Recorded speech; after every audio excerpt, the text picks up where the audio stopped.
What is going on, everybody? I hope you're doing well.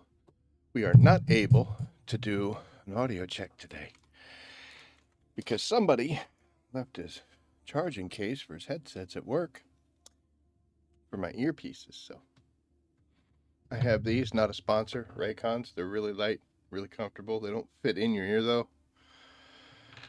Kind of mixed feelings about that. Trying caves or testing station solo in the details. Look forward to some good advice. New to the DND. All right. You know what? Let's just get right into it then. Um, so why do I say that it's a good layout for what's up, Christopher? That it's a good layout for solos. Well, let's jump down here real quick, and we'll go outside to have this little chat. And we get hit with a storm. We get hit with a storm. Who cares? Boop boop boop. So when you look at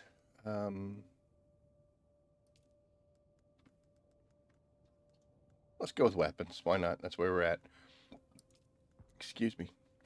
So when you want to make, let's say you make a Regis spit dart, right? Just basic materials, nothing too fancy. But when you start making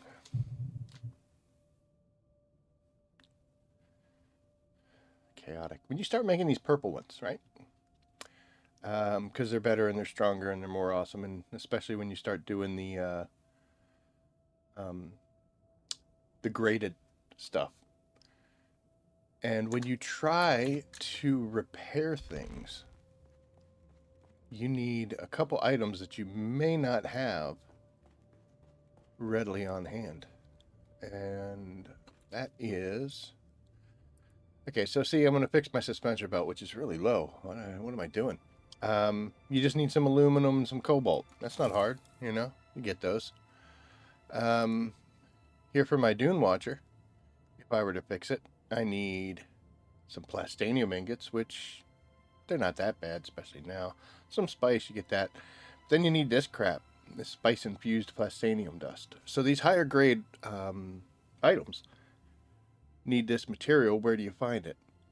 It's only found in the deep desert as of right now. You can buy it from the market if somebody's ever selling it, but don't count on that.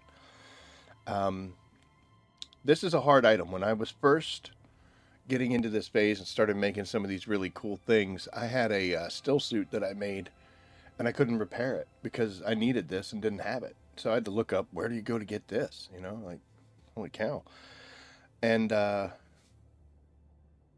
you don't get a lot from the sources where you can get it, and it can be dangerous. Now, the PvP side of the deep desert is more kinder for your actions because you're risking getting killed. But depending on the server you're on and what the status of your deep desert is, this may not be easy to get in large quantities, especially if you're trying to get it just so you can get the basic materials as you're moving up. If you're already well established, you might survive a lot longer, especially if somebody jumps you, because you know you've already got the good gear, but you're trying to get that good stuff. I don't know if... Let's go take a look. I think you need plastanium dust just to make some of these fun things. Let's try... no, let's do just an ancient way. Yeah, so just a basic ancient way. No graded, no fancy stuff. You're still going to need 10 spice-infused plastanium dust. You're also going to see other things that you're going to need, like precision rangefinders, plasteel composite gun parts. These are things that you can only... When I say you can only get them in the deep desert, there are other places, like you could trade players, you could get them from the market. Sometimes you get them in crash ships. But when I say that, I mean the reliable place. Where can I go to get this?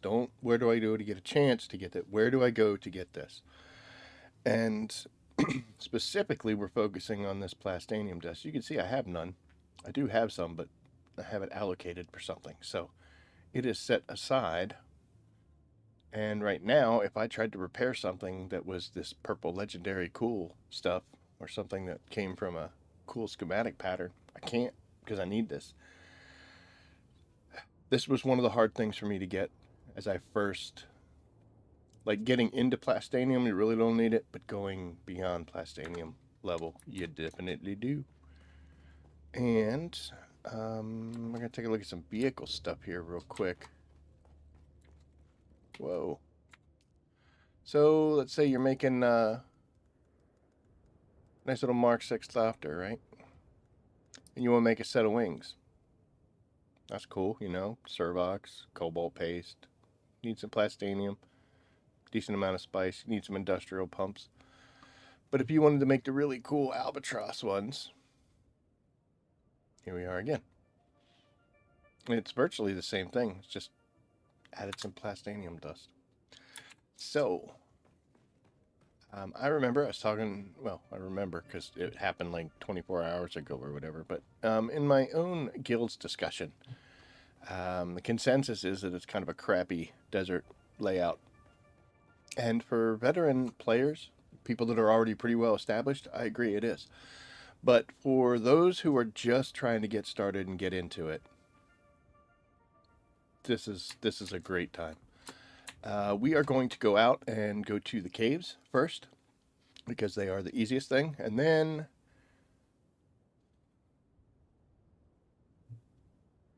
trying to think of the route. Then we'll go to the testing station. You know what? We'll fly around. We'll get plenty of fuel cells. Doesn't matter. Going after the right caves for the DD Spice Plastanium. Exactly. Up to 200 just by jumping and looting. Yep. We're going to talk about that. So, we are going to get in our nice little Thopter here. You also can get it in Overland Station. That is correct. But you're going to be a little pressed to complete those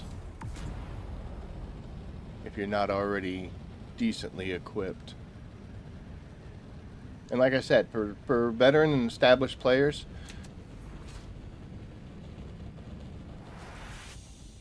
yep, I can't do it. I was going to do something, but I can't. Oh, because it wouldn't be funny anymore if I did that.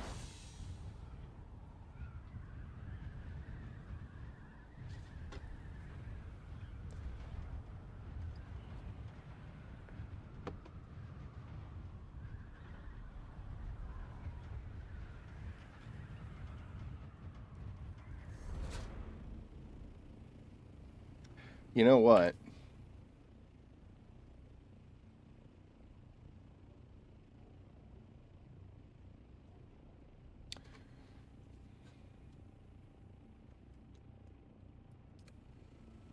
We gotta go back.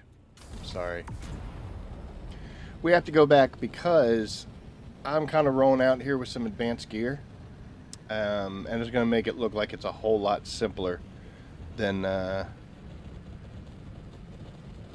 it actually is. I can't take away my combat bonus from these skill specializations, so that is going to kind of offset it as well. But we're going to grab some of my old weapons, the things that I have moved beyond, that aren't going to do quite as much damage, so get you an idea of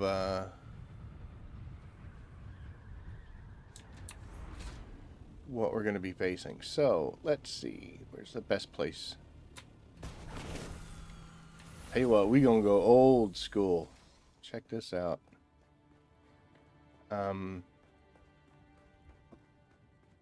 Up here in this room, not this room, but this room, very modest bedroom. You know, I don't sleep much, so doesn't need to. I have this. This is called a bad day chest. So if I go out there and get like killed, and I'm running around in my underwear, this box will basically get me on my feet pretty quickly. Doesn't have the best of gear, but it's got good enough stuff. And the reason we're here is because of these things. So here's some Regis equipment, right? So we're going to bring that along. I just got to remember to put it back in the bad day box. Like I said, it's not the bestest stuff, but it's good enough.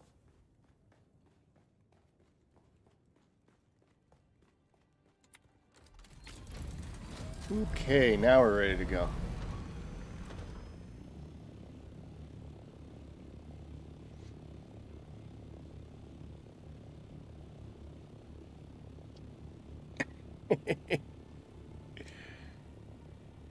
Which one? This one? Oh, I'm so sorry. I couldn't mute or anything. Oh my gosh. Or this thing? You better be careful.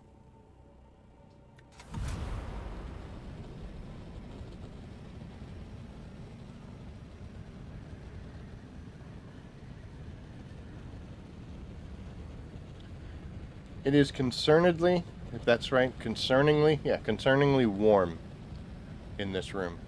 It's very early in the year, and during the summer, overheating. Over the summer, it usually gets a little toasty up here. I am on the second floor. It's April 1st. My God.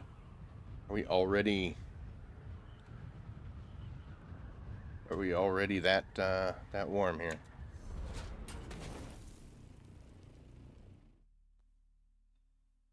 I live in the mountains in an older home, so I don't have central air.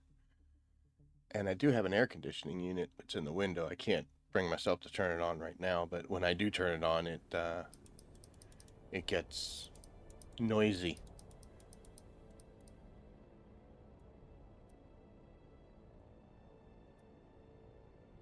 Okay, so here we are, getting ready to head to the deep desert. And you've got your 3 entrances, 1, 2, 3. Because of this week, I usually go in here and we just work our way and pop out this one. And I'll show you why. Or you could go in the right side, work your way left. Doesn't matter. Doesn't matter.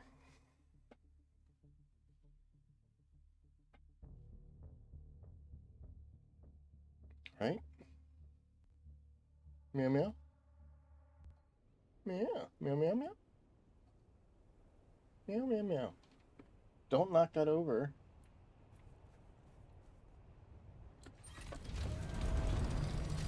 Okay. So, here we are in the deep desert, and if this is your first time out here, or you're, been out here a few times, and you're just getting ready to do things, I'm going to put on a Regis set. So, this is the early stage of just coming out to the deep desert. You should be able to come out here having Regis weapons. If you don't, this is definitely going to be one of the first steps. If you're going to be engaging with bad people. By bad people, I mean NPCs. I'm not talking about fighting other players. I wouldn't do that right now. I'm not going to judge. But I'm going to bring up the map, and we're going to come, and we're going to look up here. And the first thing for this week is right here at the bottom, kind of the middle. You see here, C2, here's C4. Boom! And right in the middle of C3, we're going to mark a waypoint on this guy. Once you come out here, when you bring up your map for the week, it'll show up. That is the first hidden cave. It's about 5K away. So we got a little bit of flying time to do.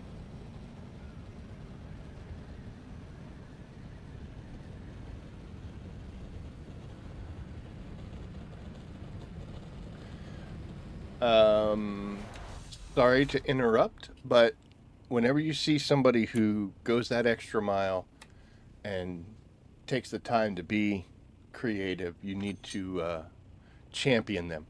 And look at this. I'm not particularly a Star Trek fan, but I do know about it. I'm sure they could make it look better, but this looks really cool. So, I hope they keep doing this, but congratulations on your creativity. So, A1 there, bud. Anytime I see a themed base, pretty darn cool. Alright, back to where we're going.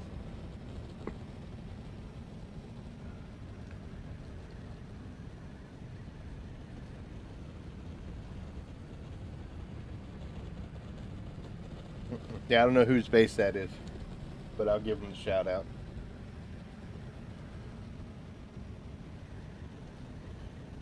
So, look. You don't want to be in here anymore? Is it too hot, or is it because Mom's home? There you go. Hi, buddy. Good boy. You're okay? Okay. You're staying? Of course you're staying. Okay. Sorry. Pups need to go out. This is a island out in the deep desert. This is the part we marked. Usually you see this center spire is how I identify it.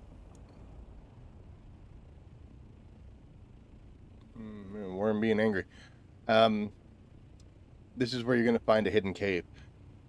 If you don't know where they are, I would suggest scouting for them at night for your first trip out here if you're not familiar with it, because that worm's pissy. As you can see right here, there's this little torch, glow stick. Oh, he's eating a ship. Okay. Oh, what the hell? What the hell's going on? But you'll see this little light right there. That's your first indicator. A second indicator is any kind of structure, like you see these pillars and these steps. That indicates there's something worth checking out. So we're going to land, and if we want, we can get some titanium here. Not going to right away. We'll probably grab it on the way out. Sorry. And we're going to come out here. So I have switched to my Regis stuff, but to be honest, you don't need it for these, and that's why these are so good. I'm going to put a shield on because just in case something bad happens, but no weapons, right? And of course I'm a liar because you need to pull out some type of blade in order to cut the curtain. But now we don't need it from this point on. So what's going to happen is this cave is going to go in here and it makes a left turn, and then it kind of makes a right turn to an open area. Inside of there's going to be like 3 bad guys. It's usually a mix of a melee guy and 2 gunners, or maybe 3 gunners. I've actually gone in here and there would be like a flamethrower chain gunner type guy. But honestly, none of that matters.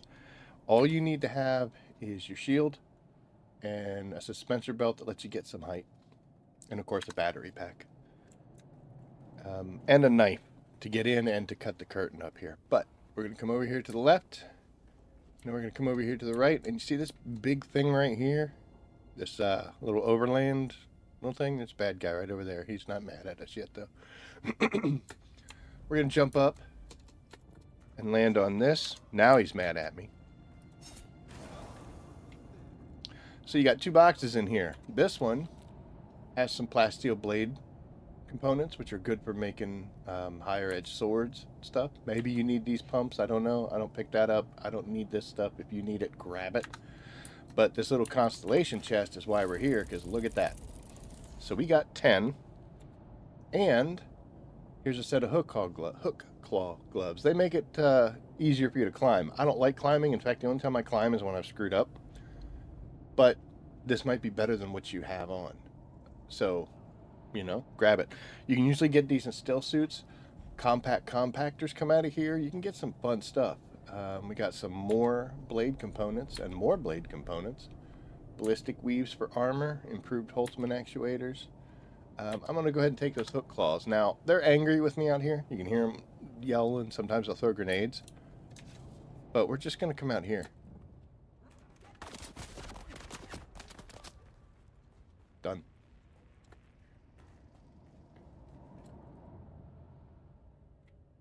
And we're back out. They won't follow us this far. And here we are. So, without any fighting at all, and without any kind of conflict, love you so much. Get out of the way. We got 10. And we got some other materials that could be somewhat helpful. Heard the guy yelling. If we wanted titanium, we could grab it here.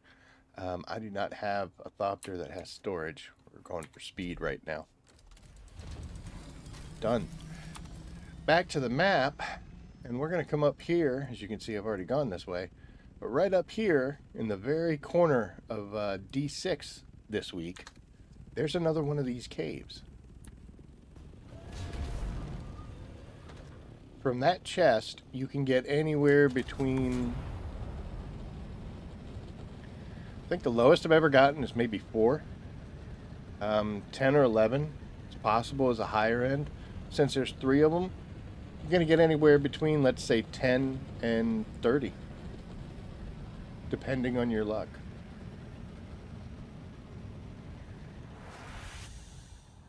So there's no risk involved.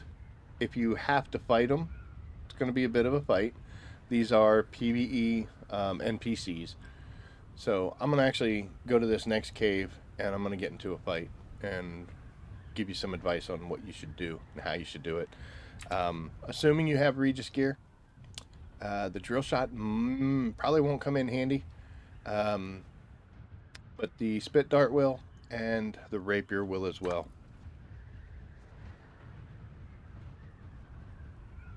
My armor's still super awesome, fancy pants armor, so that I can't change.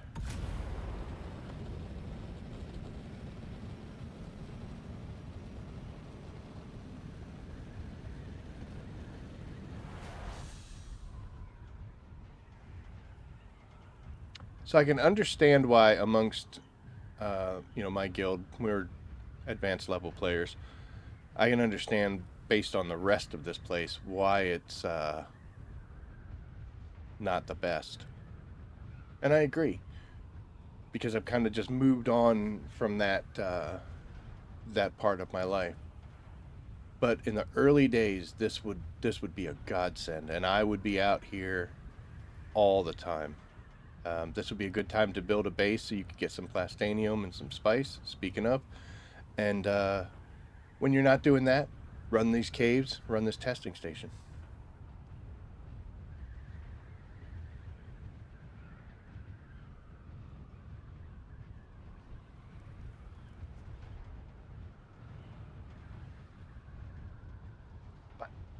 Coming up to the next one right here. You can either go and park like I did, or you can see there's a little torch right here in front of me. That is the entrance that we went in before. You can come over here. And there's another entrance, which is a little more sheltered. Scraped our bird up a little bit. But the reason I did this is we're going to try to kite these guys out. Basically, if you've been playing Dune at all, you know that the mobs love to gang up on you. And it can get a little overwhelming depending on your gear and what stats and abilities and stuff that you have. The way you deal with that is don't ever get yourself into like a 3-on-1 fight. Always try to break it up into 3 1-on-1 fights, which is going to be a little more manageable. Let's see who we got. Okay, so we got a chain gunner guy here. And he's going to have at least one more friend over there. So I'm going to pull out my spit dart. And we're going to get a headshot because it's real easy. We're going to poison him. Now I'm going to fall back. And we're going to see who's coming around this corner. Oop. It's that person. So there was a melee in there. And I'm just going to keep falling back. Because if I fight that melee person in there, I'm going to have chain gunner guy to deal with as well. You can come back here to the steps. They normally don't come out this way. Wait until they start shooting. Get some poison on them. Let that do some damage over time.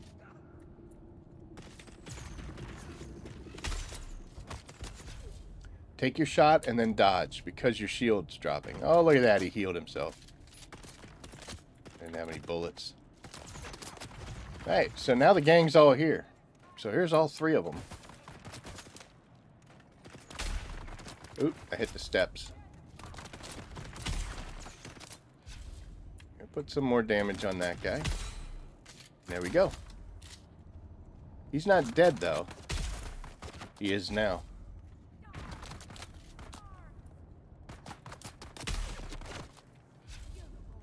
And we'll just use these steps as cover.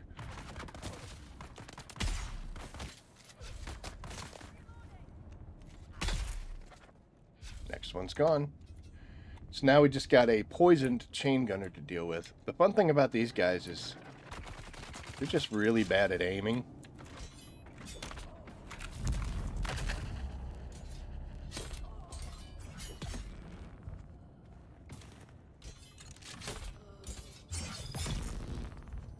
Go. Keep in mind, even though I'm just using Regis weapons, I do have, when we look here, I've got a pretty heavy combat. Oh, that's exploration. pretty heavy combat multiplier, so you might experience it a little differently. But if you just keep yourself down here on these stairs, you'll be able to engage them one at a time. Just pick your shot, be careful, and as soon as you do shoot, because I'll just do a blank fire here, your shield does go down, then it comes right back up. So what you're going to want to do, zoom in, shield, and then dodge immediately. And that'll keep you from just getting it handed to you.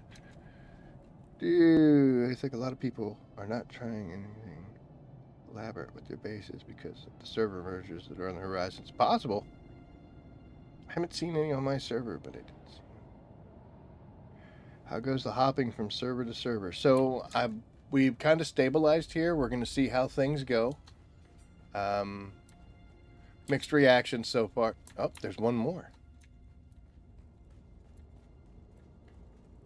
I thought I heard somebody. Yeah, there is. Where are you at? Where are you?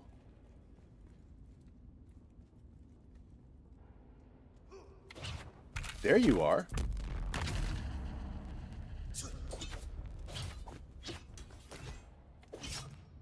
Oh, you can beat that one.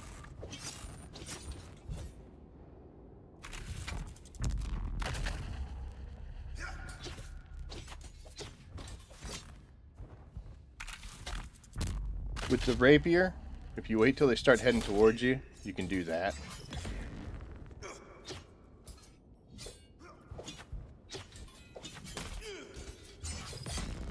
Which is kind of easier than blocking them.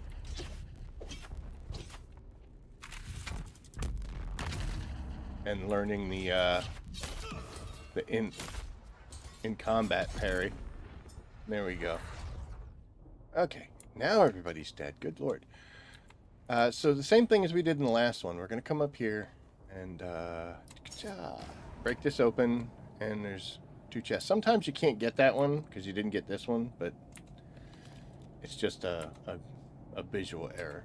Got some more carbide parts. And here we got ourselves a compact compactor Mark 6, which is a definite upgrade from the Omni directional one. This requires spice infused plastinium dust to make, but we're out here getting it. So this is a huge step right here, just as a solo player, to get one of these things, and it's just laying in a box that I didn't really have to fight. I chose to, but I didn't have to fight in this. But yeah, it's pretty awesome. And we got another 9 plastinium dust for our troubles.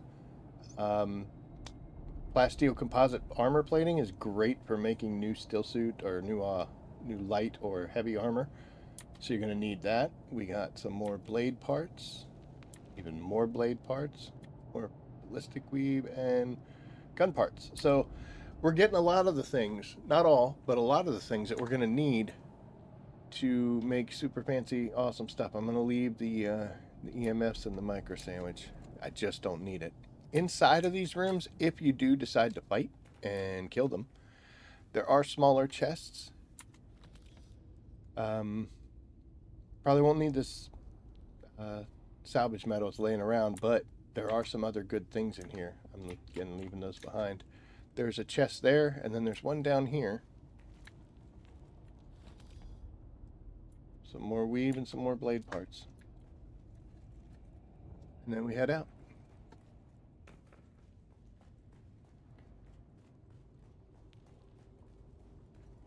We were in there so long. They fixed that. Ugh. Let me see something here real quick.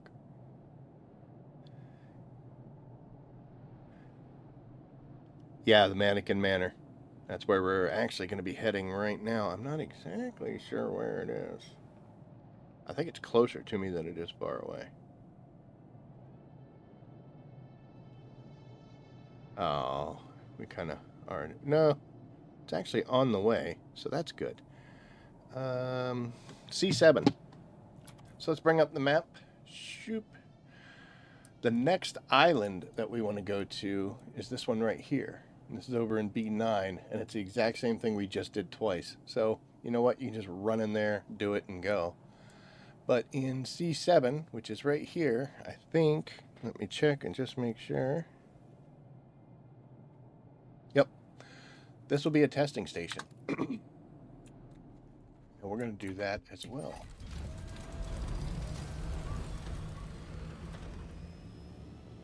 So we've marked it. And off we go.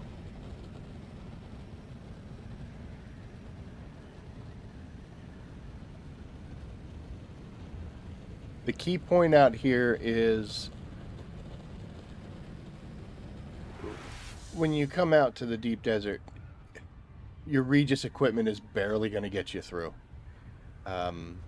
It'll get the job done, but it's not fast, and you got to be careful so that you don't get yourself killed, because you very easily can. Combat bonuses will help, etc.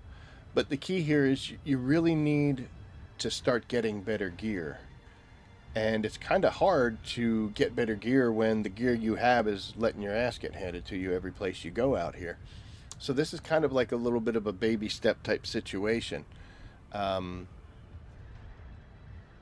To where we do the things that don't require a whole lot of combat, a whole lot of fighting, and don't allow us to get overwhelmed. The testing stations that are out here are one of two types. They're either linear, meaning you start, you run in, and it's pretty straightforward from here, point A to point B, finish it.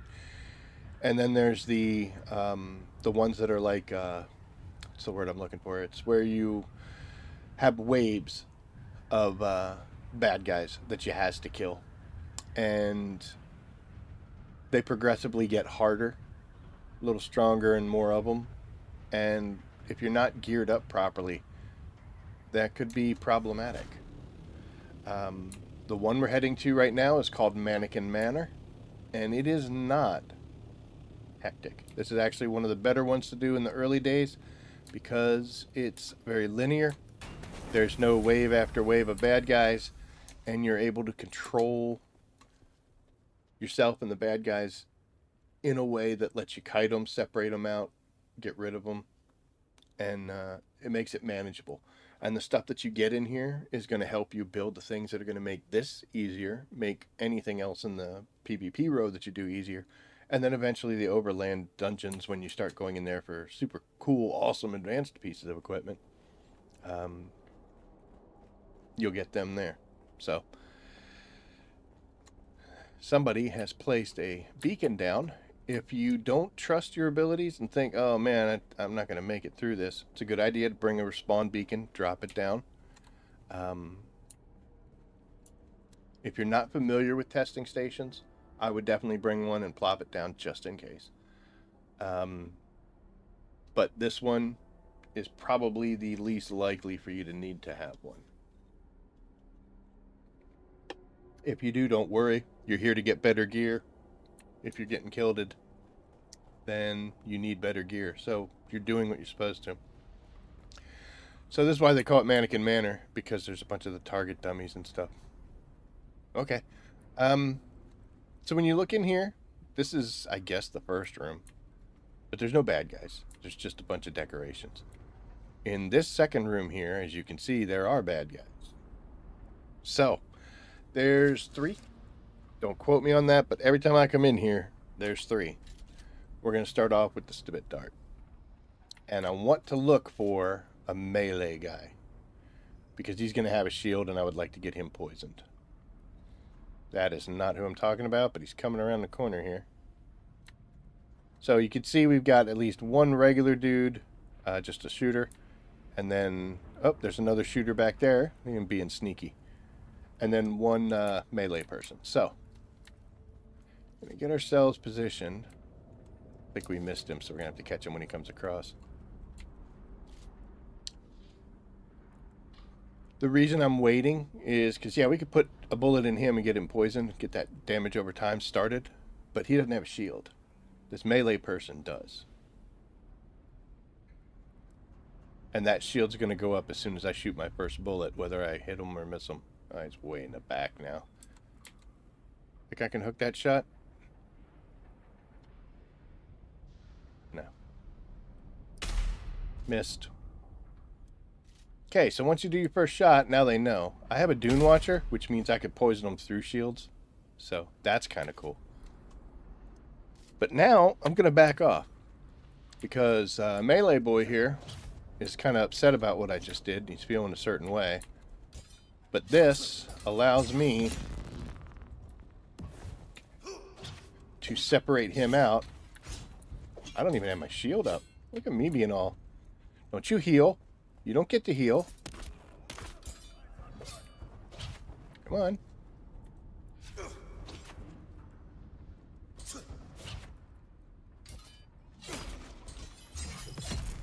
There we go. If a melee guy ever runs away from you, he's trying to heal up. Don't let him do that. So now, he's dead. Divide and conquer. I've got 2 people in here. Do it however you want. If you want to try to shoot him from a distance, go ahead. And you can, like I said, just shoot and then step. Keeps yourself from getting too many bullets in the face. What I like to do is once I've got 2 shooters, nice throw. Once I got 2 shooters, I'll come in and I'll just start light attacking. That'll keep that person occupied, so you're actually only getting shot at by 1 person, and he's going to have a tough time breaking through my shield. Yeah, I do have fancy equipment, but even if you don't, just a regular, you know, Holtzman shield. So then I can get to kill him however I want. And you just stab him a few times. The other guy went down so fast because I'd poisoned him. This dude I hadn't. So there they are. Those 3 are dead. That's the easy room. This one is the hard one, because there will be 4 bad guys in here. We can see 1 right now. Let's go to the spit dart. There's 1 there. There's another one right there. Catch him walking across the bridge. 2 shooters so far. There's going to be 3 shooters and a chain gunner. So, ouch. You can stand there and tank 1 guy shooting at you. 2, it's getting a little scary. 3, they're probably going to break your shield, and if there's a chain gunner involved too, that's going to be some bad news. So what we're going to do is we're going to play with our environment here a little bit. And we're going to use that spit dart to poison the crap out of everybody. So I'm going to go ahead and reload, get 3 bullets in. And honestly, it doesn't matter. This room is like a big, chamber. There's a little bit of cover on the side here, and a little bit over here that you can use. And if you need to get away and like not get hurt, there's a nice big open spot in the middle. You can jump down to a bunch of trees, and it'll give you a few seconds to kind of collect yourself. But I'm going to go ahead and go in here and do this. We're going to start this off.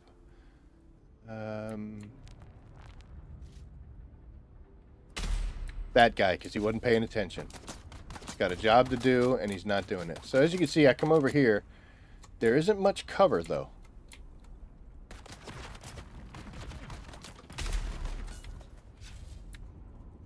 Oh.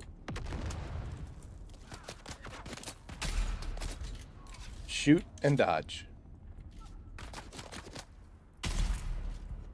1 down.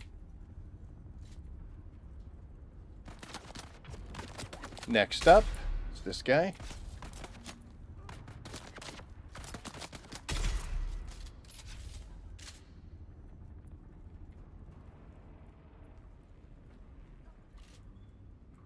I see you, but I can't shoot you.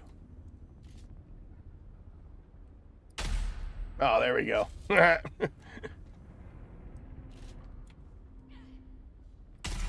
They must have a short-range gun. They can't pick us up. Oh, look, there's another one. Okay, so I've got a bunch of poison on that guy. So I'm going to go ahead and bring it short range, and I'm going to engage. There might still be a chain gunner running around somewhere, so I do have to be careful. But we're just going to do a quick series of light attacks. There we go. That one's dead. Same thing. That one was poisoned. And once you hear the access granted, hooray. There are 2 ways to go down those stairs or over here. We're going to go over here first. Because of this. We need that purple band. Sometimes there's stuff in here, sometimes there's not. This is one of those where there is. Thermo responsive ray amplifiers are cool. That's a new thing. And now we got some plasteel gun ammo or gun parts. That's cool. Not a whole lot in this room though.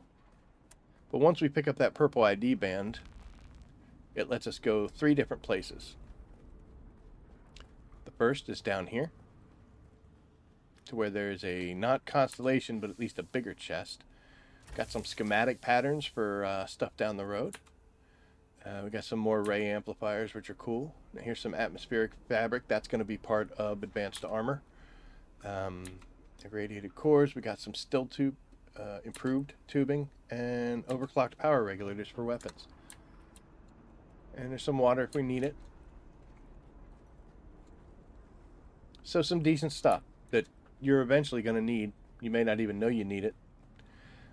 There are chests in this room, which has some more ray amplifiers and some blade parts. That's cool. There is healing and some replacement darts if you need them. I'll take the heavy darts. Why not? Haven't found anything here, but let me jump down. This was the area I was talking about. So if you're getting your butt handed to you, you can jump down in here, and they're very bad at shooting at you. Like if they go in this crosswalk, they can get you. But usually you go down here and it kind of shields you from the bad guys. Gives you a moment to breathe, get your shield back, put some health on if you need to. Haven't really found anything else in this. And then we go back, and there is this door right here, which is purple. So now we can enter it, and it actually just goes down here, so it's not anything too fancy. And you come in here, and it looks like there's nothing in here, but there is some healing, which, you know, you got some Mark IIs and a Mark VI. It's very handy. I don't need the toilet paper rolls because it has a bunch. There's another nice big chest in here. It's usually vehicle parts, whether you need the Mark Vs or not. We got some more pattern. I'm surprised to see 3s in here. More blade parts, more of those. If you need these, you can take them. I don't actually need that stuff, so I'm not gonna. And then that's it. So once you get that done, then you're going to come across the hallway, and you've got your final room, and this is the reason we came here. There's several things that are going to be in here. Number one, you can see there's 2 chests right over here. Going to have a mix of items.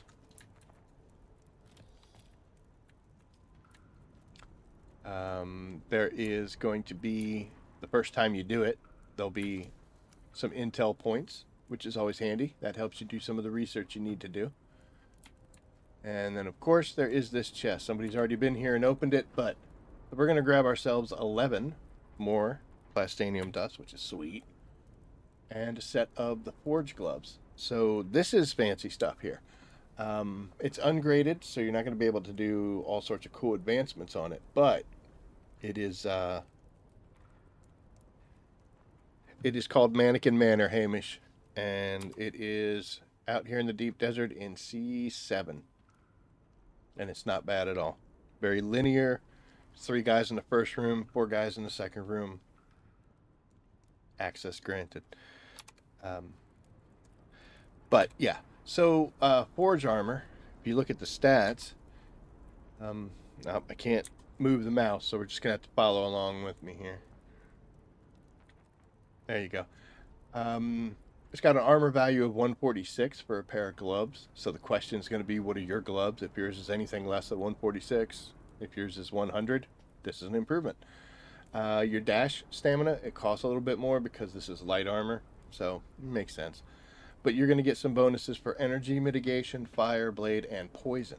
Meaning when people hit you with environmental stuff, so it's not darts and it's not stabby stabs, but somebody shooting flames at you, or trying to poison you, or stab. Yeah, it is stabby. So what am I talking about? And with the knives, you're going to get some damage reduction. So that's a benefit because it's higher than the armor you're wearing now, and you're going to get all these little bonuses.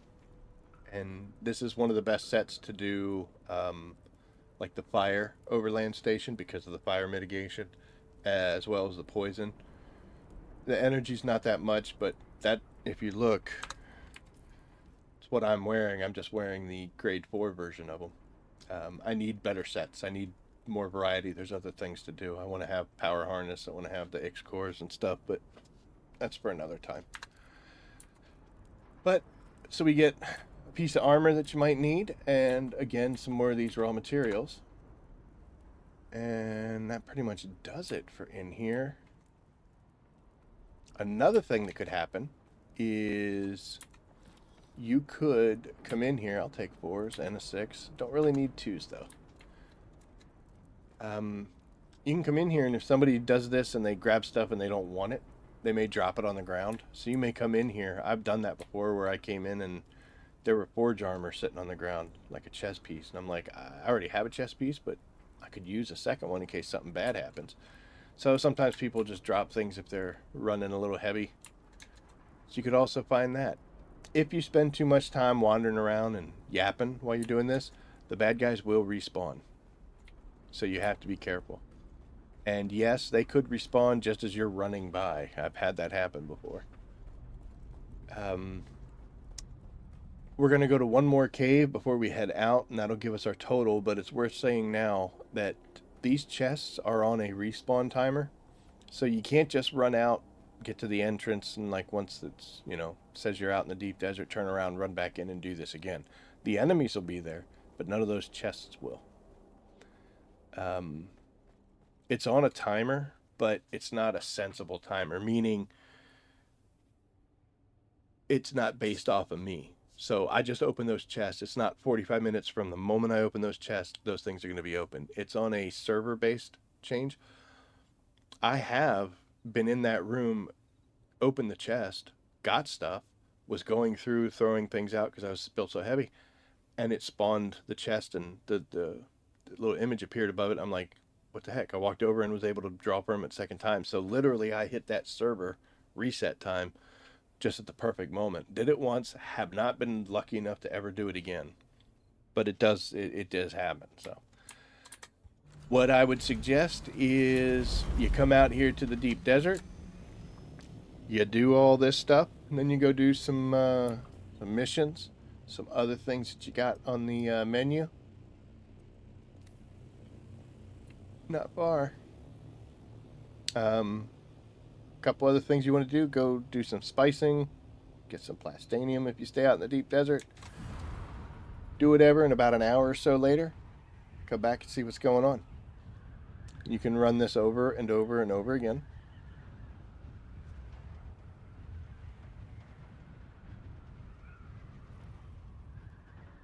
As many times as you want for the rest of the week.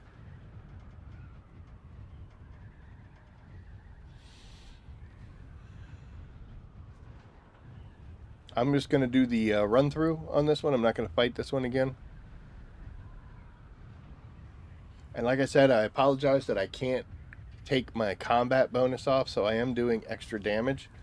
But we did do it all with Regis weapons. If I can go back through with the advanced stuff that I use, I'll be able to one-shot those guys. Maybe two-shot, depending on who they are.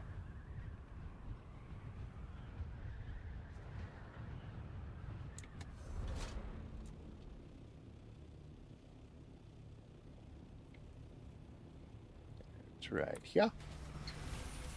Remember, we need need to get away from our wings is what we need to do. We need some stabbies. Now, if you ever come down here and this is already ripped open, that means somebody was just there.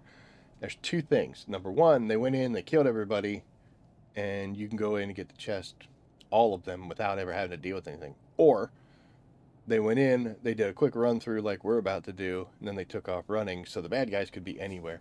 I actually jumped down here one time and somebody was like past me. And I'm like, oh, hey, and I turn around to like see who it was because, I'm curious and I try to be polite and, oh, I feel parched. Oh my gosh. But I'm trying to be, sociable. And then I turned around and they were chasing him. So then I ended up fighting him. But, yeah, if it's already ripped open like that, just be like, okay, somebody was here. Either the guys are all in here are all dead, or they're wandering around aimlessly, possibly angry. So let's go and put our shield on just in case.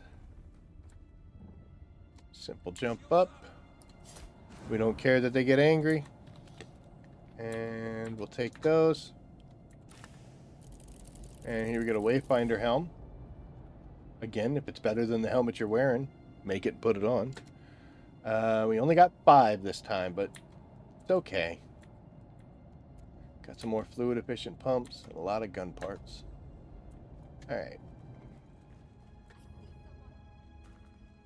So we came out here with a relatively clean inventory. The only thing that the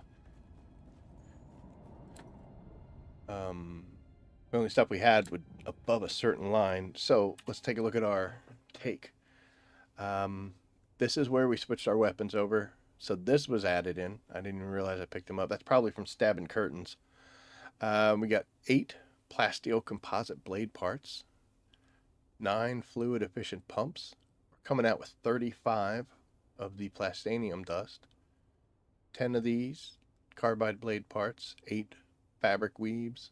We got 6 Holtzman actuators. We got a new set of gloves. We got a compact compactor. Plasteel armor, 5, 14 of these diamond plate knife pieces, 8 gun parts, 21 thermo-responsive ray amplifiers. So yeah, you can get a ton of them. Most of those came out of the testing station though. Got some grade 3 patterns, which I'm kind of surprised. I didn't know they were in there. This is for building augments for weapons when you get a chance to put little dots things on them. So there's irradiated cores, the fabrics, these ray amplifiers, overclock power regulators. They go into weird things. Like you'll try to make a thruster or something for one of your vehicles, and it's like, oh, you need overclock power regulators. You're like, why? So yeah, it's a little weird. You might need these in order to make some of the battery cores. Improved water tubes for fancy still suits. We got the forge gloves, which is great. If you get the forge items, you're going to be very happy. That's from the testing station. Then we got a Wayfinder helm from the cave. So this is some decent items. Like here's 194 is the armor value on this. And this one is 146.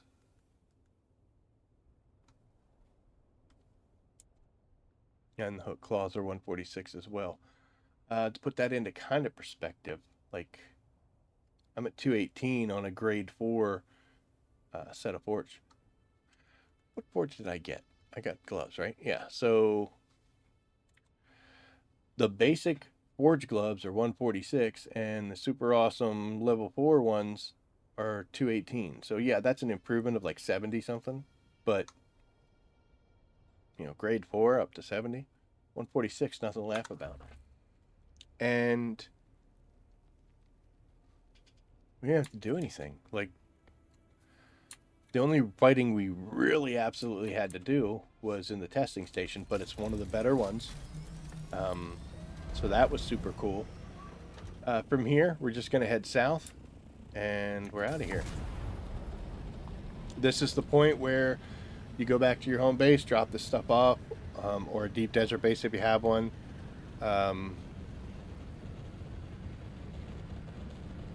You can, like I said, go collect some spice, go get some plastanium nuggets if you're staying out here. If you're heading back to Haga, maybe you've got some Landrad missions or some regular missions or journey items, whatever you have to do. Just go do it and give it about an hour. Come back out here, do that exact same little run I did, and you'll get the same, roughly the same amount each time. It's been about an hour, but I was yapping for a little while in the beginning and explaining stuff as I go.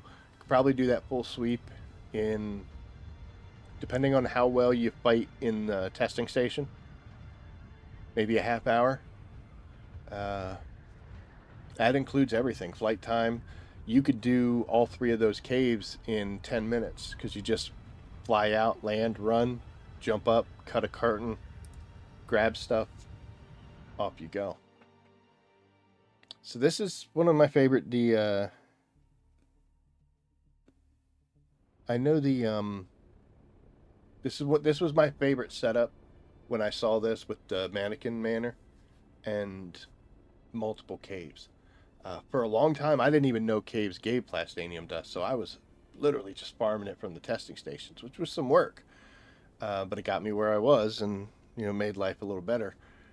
That So for the longest time, I didn't even know that I could get them from caves. But they're so much easier. Am I lost? No, I'm not lost. Is there a storm going through?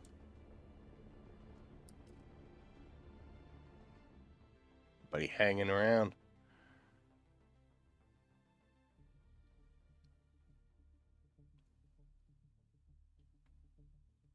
But yep, this was I think the first week I went out into the deep desert, this was the setup with the Mannequin Manor, and I ran that thing so many times, and it was with Regis gear. It was with the Chome armor, so it was working it. Every now and then I would be in there, and somebody who was sorry, somebody who was much farther along in the game than me would just come in and just straight up murder those guys, and I'd be like, okay, cool.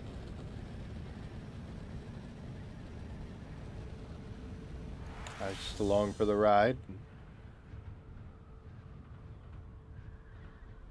I came through there once, and there were two guys that were standing on the stairs.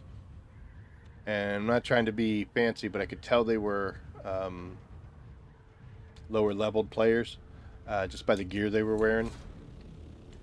And I asked them, I was like, "Oh, did you guys do this?" Yeah, I typed the message. It's like, "Hey, did you guys just run it, or are you waiting?" And they're like, "Oh, we're getting ready to." And I was like, "Oh, okay, I'll run it with you." And I just ran through and stabbed with the good guns and the good weapons, and just cleared everything out. They did do their part. I'm not saying they didn't, but they did. So yeah, those were just unfancy Regis weapons. This rapier does 115. I can do 243 with my Alex pick. So there you go.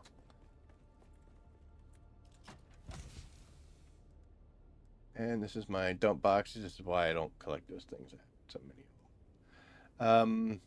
Let's see. Other things that you can get from those caves is I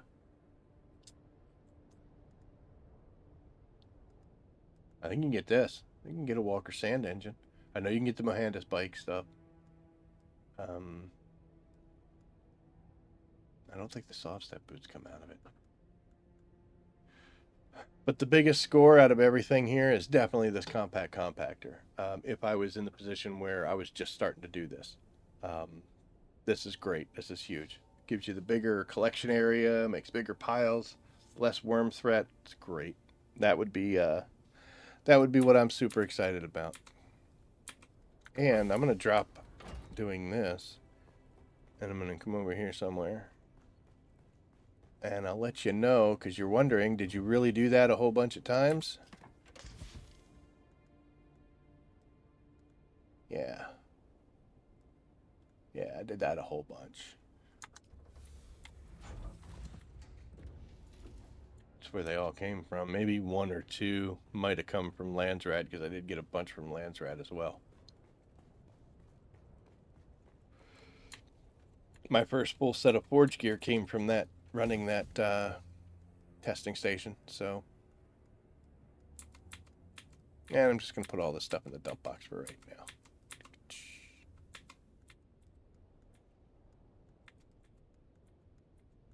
So if somebody says, oh, this is such a crappy deep desert layout, I understand that they're saying that from their point of view. And for them, yeah, maybe it is. But depending on where you're at, this is a good one. This is one of my favorite ones, too. And since I'm very low on these materials now, I have it reserved for something I'm doing. To get 35 in a 30-minute run, that's good. I'll be doing this multiple times. Come Saturday, this is going to be way bigger, and this is exactly what I'm going to do in order to make that happen. So.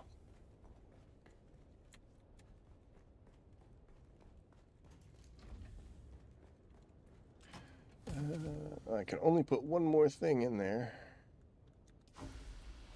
I'll have to do that later. I have so many patterns, I don't know what to do with them. I gotta get rid of a bunch of patterns. I don't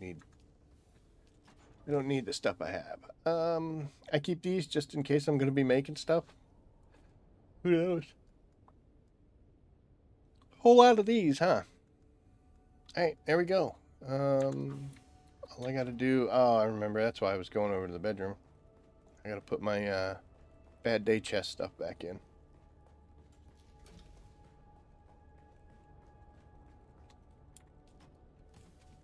So, boop, boop, and boop. See, even got a compact compactor, totally made, brand new, ready to go.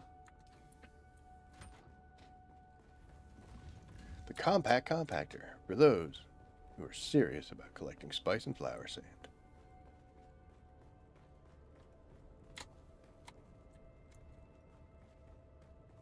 Okay, I need to fill up a coffee cup, so I'm going to hit the be right back button, and we will be back shortly. I'm going to get caught up on messages too when we get back, but let me hit the bathroom, grab another cup of coffee, and then I'll see you in just a bit.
You'll have to excuse me. I'm having a life crisis right now. I got these snacks, little mini Oreos. Accurate. It's like a little mini Oreo. Real tiny. I don't know. You see that very well? Yeah, it's real tiny. Yeah, I just choked on one. And then had to drink hot coffee in order to chase it down. So I'm questioning on whether or not I still have the right to exist. Who chokes on a mini Oreo? God's sakes. Like toddlers do that. Like you can't give them to toddlers because you'd give a mini Oreo to a toddler because you think it's safe. I'm a grown man choking on a freaking mini Oreo. There's no hope. No hope at all.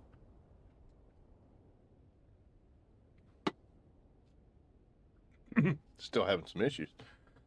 Oh, let's talk about dungeons and why I absolutely hate them. I do. I hate the dungeons. I hate them because they are fundamentally flawed. And they're flawed in ways that just, you know, irritate the crap out of me. And let me explain. They created a mini mission. Excuse me. They created a mini mission where you can get advanced gear. That's great. The higher difficulty you do, the better gear you're going to get. Makes sense. I'm with you on that. Here's where the problems start happening. Number one, why is there a penalty for going in as a group? Going in as a group should make things easier. It does not. It makes things harder. I was always a big fan in my Destiny days of helping people complete missions that they were having trouble getting through. And I didn't go in and be like, yeah, hop on, I'll carry you. No, I don't carry. If you do a mission with me, you're going to work. We're going to do this together. I'm not doing it for you. Because if I do it for you and then I leave, where are you at? No. So going in as a group, playing with your friends, should make something more accomplishable, but it doesn't because of the way they do their multipliers and the way it adjusts for a group of players. That's just stupid. There's no reason for a game designer to create an activity that makes it harder when you do it in groups. Because if groups makes it easier, guess what's going to happen? People are going to play the game. So you're just telling people that don't have any friends. Don't have friends. You don't need friends. It's easier by yourself. Number two, on why I hate the dungeons, is because it's lazy. It's a damage, but it's based on multipliers. Everything in there, the difficulties are nothing but multipliers. Do they add a few enemies? Sure. A couple here and there. You know, there might be, instead of 3 guys popping out, maybe there's 6. But the real challenge, the real raise in difficulty is the fact that they just make the enemies have higher hit points, do more damage, and take less damage, and they penalize you. It's all percentage based, and that's just lazy. That's just lazy. You got to do more than that. Again, I'll reference Destiny. Destiny thought that, hey, you know what? You're going to have a nightfall mission. And then they had the super hard, the weekly nightfalls. And all they did was just stick some yellow bars in there and add some percentages. It's just terrible. It's just terrible. Number 3, the enemies they add, they don't make sense. If I'm going to put you in a room where you've got to fight 3 bad guys and it's 3 shooters, and then I say, okay, when it gets a little bit harder, I'm going to add a melee guy into the mix. And then when it gets a little harder, I'm going to replace one of the shooters with a chain gun guy. Okay, see, that's kind of making sense. But when they just add enemies and you're standing by a door and you see 2 melee guys, 2 shooters, and a chain gunner come walking out, and that's at every single door, what the hell? This game kills you by mobbing you. That's really the only reason that you ever should die in this game is because you got mobbed. It's very difficult to die one-on-one. It's still possible, and especially I'm not talking, I'm talking about a character who's capable of doing Overland Dungeons. Your third day in here, yeah, one guy can and will kill you. But on a one-on-one fight, it's always beneficial to us. So when they make it a 6-on-1 fight, there you go. My next issue is that there's no way as a team to orchestrate aggro. The boss can shoot at me and then immediately switch and start shooting at somebody else. There's no way for me to grab and maintain aggro to where I can give my teammates time to heal, reload, get their shield back. It's all just a free-for-all of chaos that's going on. So there's no real necessary coordination because who knows what's going to happen next. You can pull an enemy and he'll just follow you for 2 steps, then he just turns around, pisses off, does something else.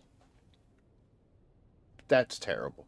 We should be able to taunt. There should be some kind of a taunting, a way to tank for the team and to maintain that. And bosses specifically shouldn't be able to just on a dime switch their aggro from one person to another.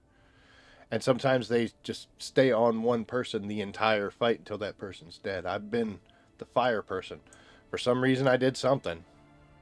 I mean, the Mosquerite should hate me, but Sandflies, I don't know why Sandflies were so mad. But yeah, I just kept taking shots no matter what anybody else did. And if I was prepared to tank it because it was capable, there was a way for it to happen, that would have been fine. But I wasn't built for it because it doesn't happen. And then it hasn't happened since, but yeah.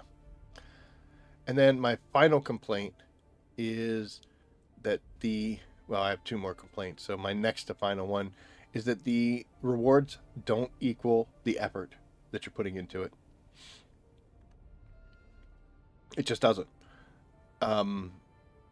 It's a durability question. Is it worth going after one piece of better gear if it trashes 4 of your other pieces? There's percentage chances of getting something. No, you need to be me dedicated chances of getting something. I don't want to do a level 30 dungeon with a chance of getting the pattern or things. It needs to be you're going to get a piece of armor. And at this level, it's going to be 5. So just the effort versus reward isn't there. And why would I bother? Why would I tear up because I've got level 4 gear and all these little reds here. These are all from dungeons. All of my permanent damage is from dungeons. Nothing else has taken me down.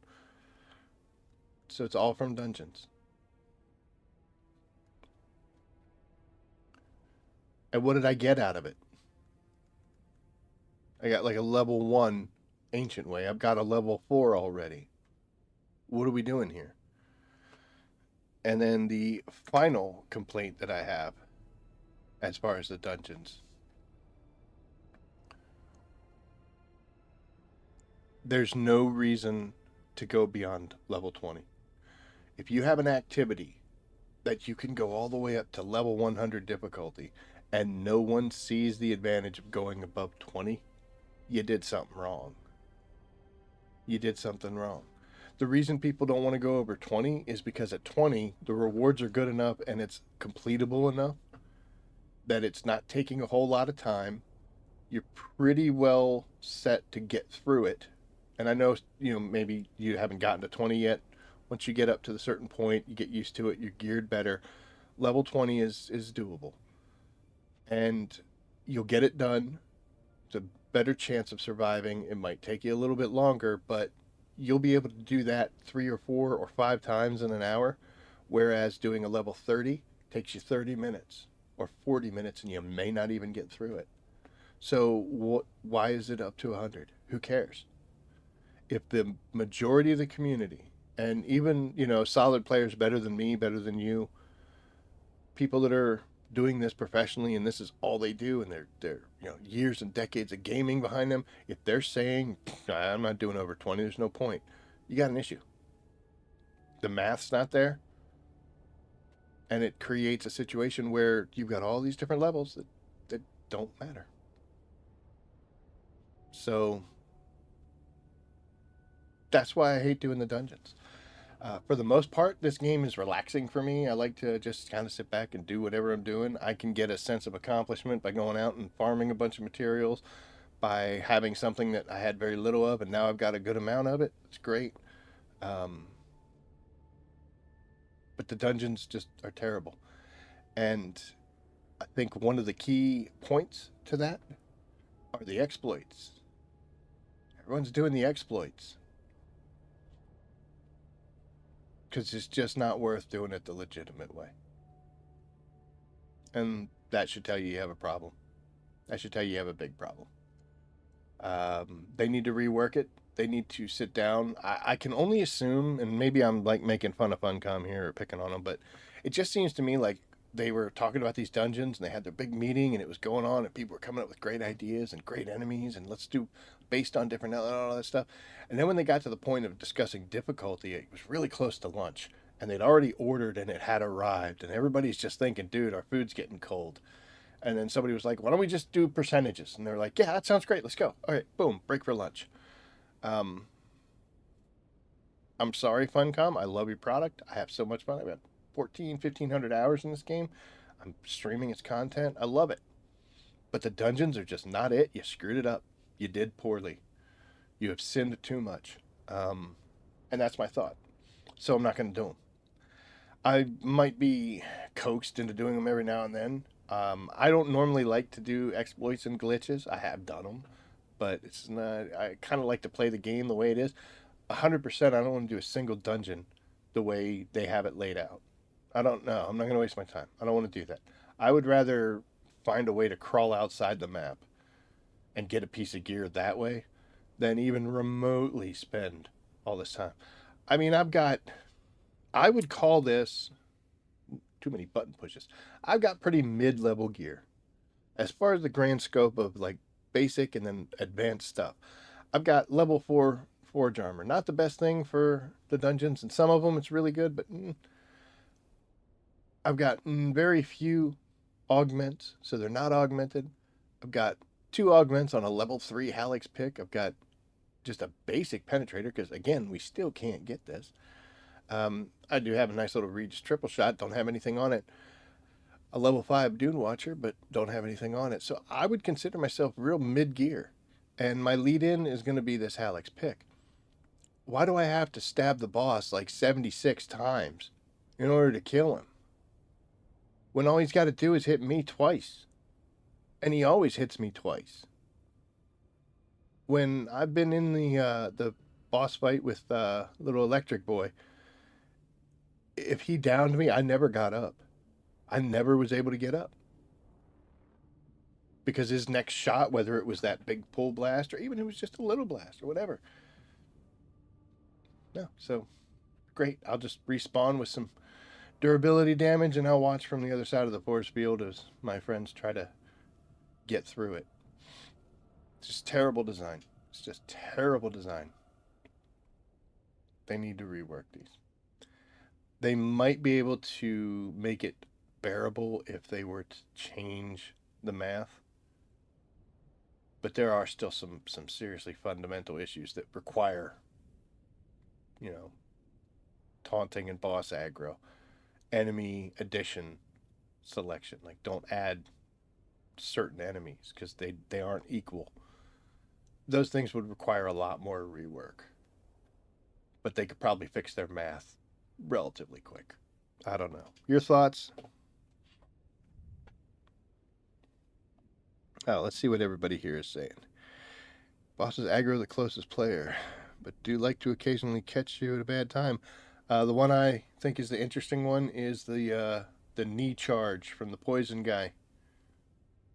He'll just be aiming at one person to do a knee charge, and then all of a sudden he's just knocked you down. It's like, dude, you weren't even looking at me. You made a 90-degree midair turn and put a knee in my face, and I didn't react to it because you weren't even looking at me. In Guild Wars, there were dungeons called fractals. They scale to 100. However, it is split 4 tiers, and each tier ramps up the difficulty, but also the rewards. Again, on a pod. So that would probably take a pretty heavy rework of how they have it set up. But, Funcom said their first pass at balancing the dungeons will be an April patch. My guild and I are done with the dungeons until then. In the meantime, we're doing our dailies and logging out. Yep. A lot of people do that. If I didn't have a channel, I don't know how much I would be playing this. There's stuff I want to do, stuff I want to get, things I want to accomplish. And then, like I said, I broke 1,500 hours for sure. I was close. I was like low 14 a week or so ago. There is, I'm not going to lie, probably about 5% of my time there might be like, well, let's not do it. I would say about 25% of my time in this game is either AFK, and then the other part is getting footage for videos, to where I'll go do something that I don't need to do, that I don't have to do, but I need to do it for what I'm making. That's really not gameplay. because I'm not doing it for that same reason. But yeah, it's collecting footage for gameplay.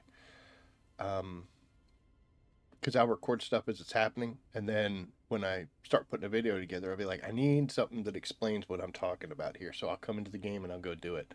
One of the big things I do is I'll go up to, a machine. There's no machines up here. I'll go up to a machine, and if I'm talking about, building stuff, I'll stay on this and I'll move the cursor over and I'll do the capture, and I'll sit here for a few minutes because I don't know exactly how much time I'm going to dedicate to it. So I want to have enough to where I have that moment, and then I'll be like, okay, that'll be fine, and then we'll click over to this and I'll talk about this for a little bit. So I do that a lot, I did I think I put this out. Yeah, I didn't put it out, but I was doing a video that was talking about production bonuses.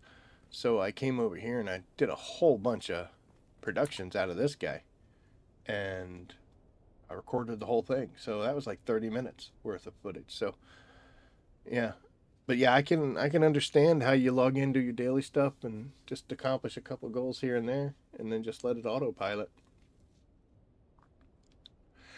I tend to not be as hard on game designers as a lot of people are. There's a lot of people that I feel are kind of, their expectations are a little bit too high. When people say that, the game's boring, there's nothing to do, my question would be, can you name a game that actually held your attention? Because if you're one of those people who you get something and it's like, this is awesome, and you want to do everything, and you do it, you're sitting there, you play for 18 hours straight on a weekend or on a weekend, just like, oh, I can't put it down. I mean, how long is a game really going to keep your attention on its own? So, I always think it was funny to see the forum posts and comments and stuff where people would be like, I've got 400 hours in the game and there's just nothing to do and I'm totally done with it. And it'll be like, dude, it's been out for 3 months. You're averaging 6 hours a day of playing.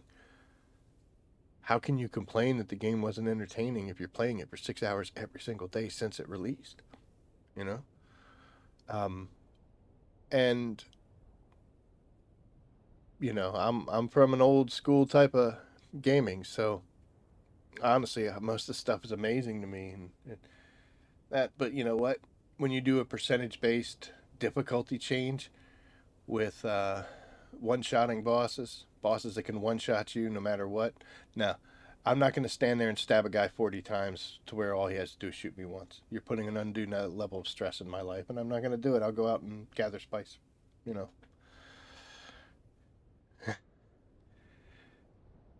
My gosh. 15,000 hours? Dude. Are you going to complain that they didn't have the content? I'm at 15,000 hours, guys. You need to come up with some new content. Let's see. We're going to go to the buggy. We're going to drop this on over here. So you see I got 400 here. And that 400 completely fills up the 200 volume, even though I have extra spaces. What I do, just some advice, is if you'll notice when we do the storage, this is an inbound circuit, which means anything that's on circuit 1, any storage box that's on circuit 1 that has a material, when I go to do this, if that ethereite crystals are in circuit 1, it's going to pull from them. Same thing, waters, circuit, whatever. Strabidium fiber, anything on circuit 1. So I have strabidium masses on 1. I have my ethereite crystal. And in fact, I'll show you real time because I know exactly where that box is. It's right here. So if I do this, and let's just say I move these both to 7. I don't have to move them both, but I'm gonna. When we go back here and try to make cobalt paste, it says no, you ain't got none.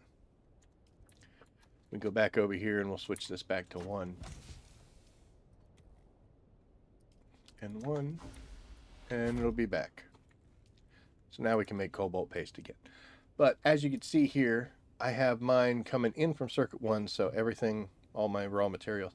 But I have this bad boy outputting to circuit 6. There is a single box in my base that is on circuit 6, and it's this one right here, which is MCR for medium chemical refinery overflow.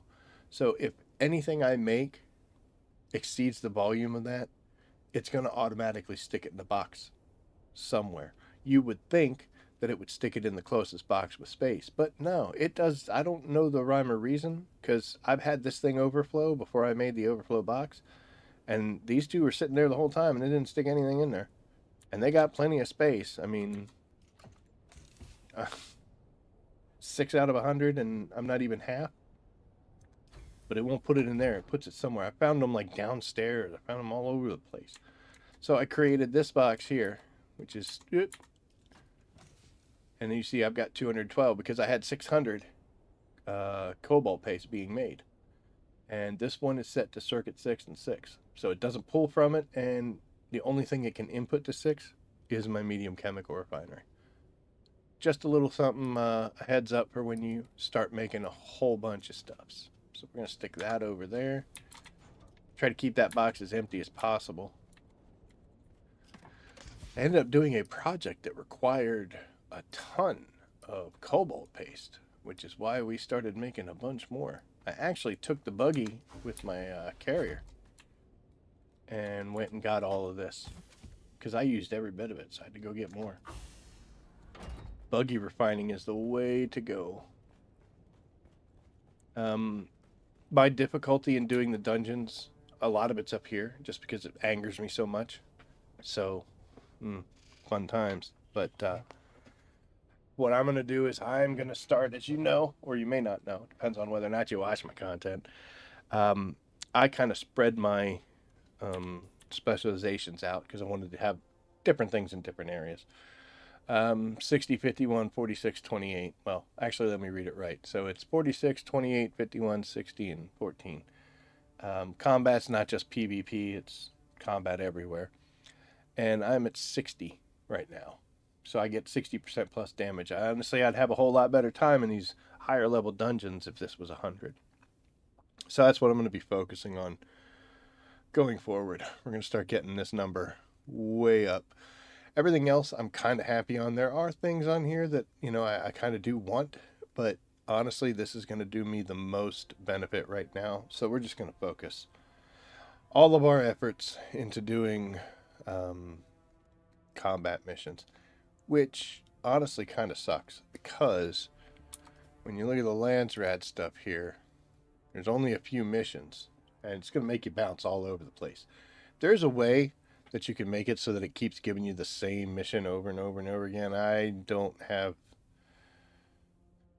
the desire really to manipulate the system that much. I understand the benefit of it, and if you can do it and you want to, go for it. My issue with it is it's a I think you do the Blushing Cavern is where you end up doing it at. But I just love going to the Wreck of the Tyche because there's so much other stuff. I get so many plates, plasteel plates. I get the irradiated slag for my generators. There's so many plant fibers around. It's just a great place. I don't mind the radiation. I don't know. Maybe I'll grow a tail one day. I don't know. It's my character, not me, so screw him, right? But I don't enjoy this one at all because it's sending me into a testing station, but yeah, so we're gonna be focusing much heavier on doing a combat missions more so. It's a shame because at level 60 I've already got all of the swatches from the combat missions, so it's questionable as to what I need to do. Let's see. And I do love going into these things like you know, if I'm going to do Spring in the Trap, I'll do a fire operation because I can do 2 of them at the same time. And I didn't mind, you know, gaining exploration stuff.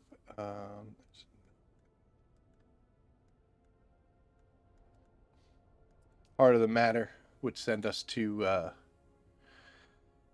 the Tyche, and there's also a mission up here in crafting that would send you there, and I think there's one down here that would send you. So I would do 3 of those missions all at the same time. which I loved doing, but now we need to focus a little heavier. That's another reason why I'm struggling in the testing or the Overland Dungeons. I'll go in there with guildmates and I'm just watching them and I'll be like, they do so many fewer swings than I do and they're getting through it, and I'm like, okay, you've won.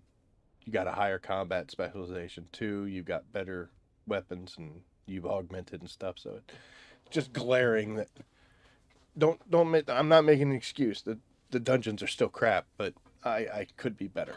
I need to be better. If I'm better, then it's just 100% going to be their fault.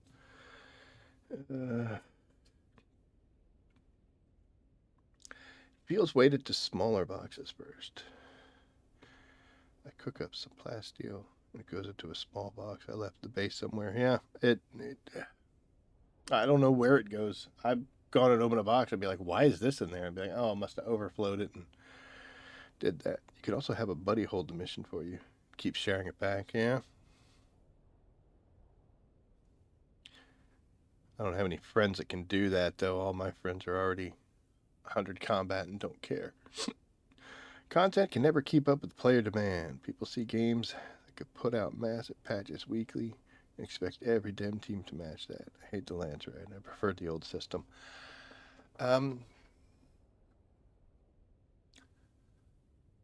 I liked the fact that in the old Landsrat system, if you wanted something,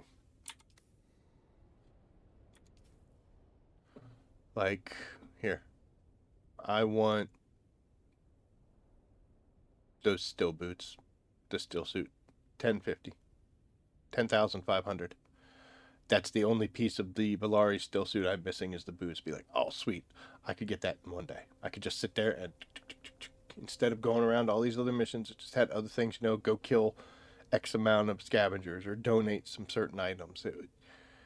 It was a little more immediate rewards,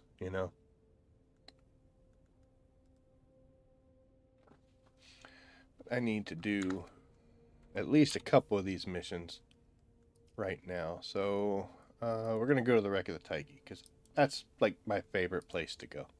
Not going to lie. And then we'll spring a trap. Why not, right?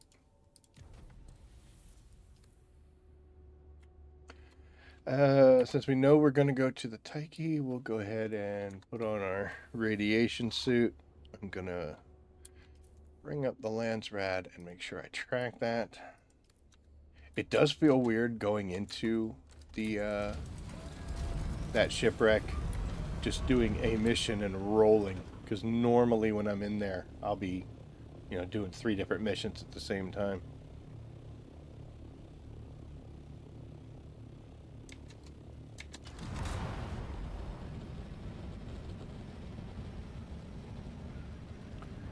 Such big old buildings.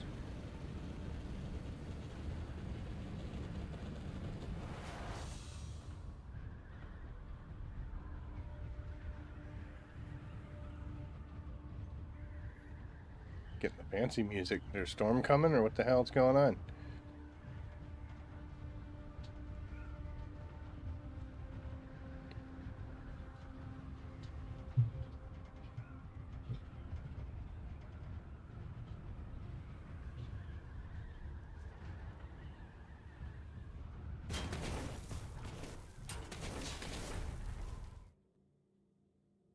Forgot to put the wings back on.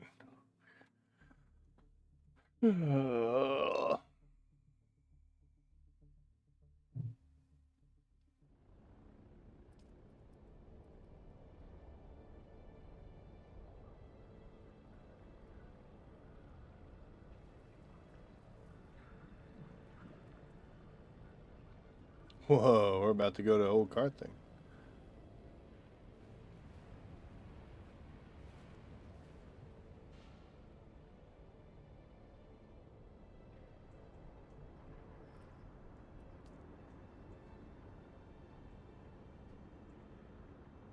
Because I'm a pack rat, this I would say is my favorite one of the overland locations.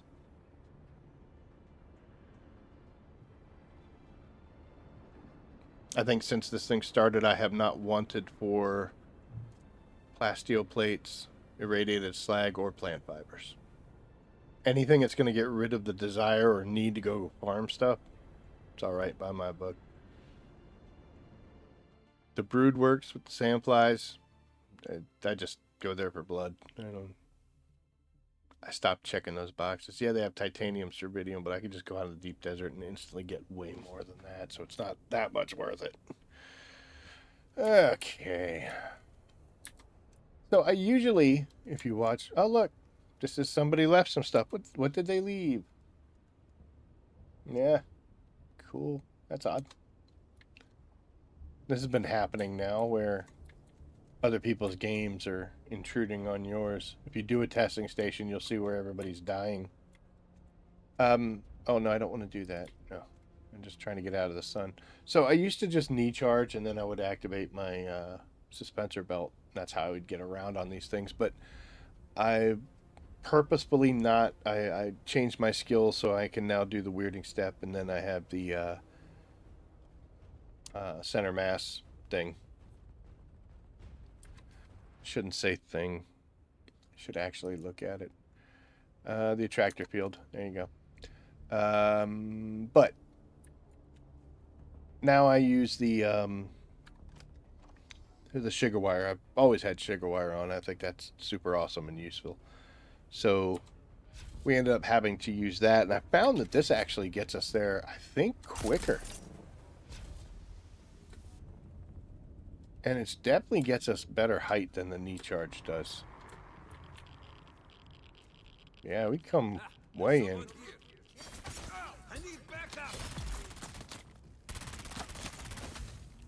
are you doing up there? Okay.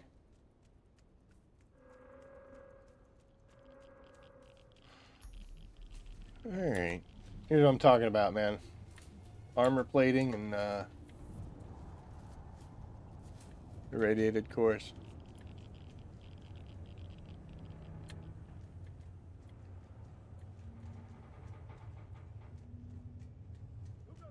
I do. This is not good. I got people coming from every direction here. Can't shoot through boxes, dude. That's why you're dead now.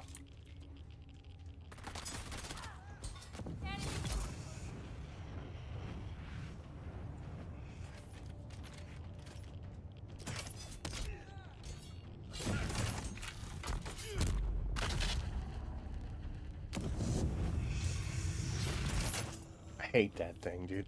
There's so many times I dodge out of that and it still hits me. I'm like, come on, get real.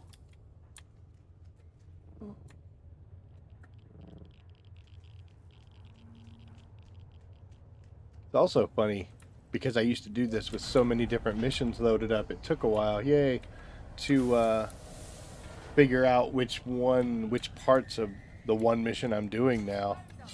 Oh, okay.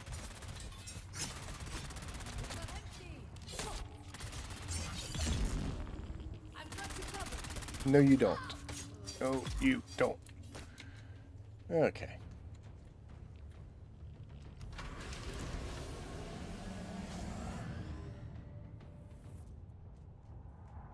That was weird.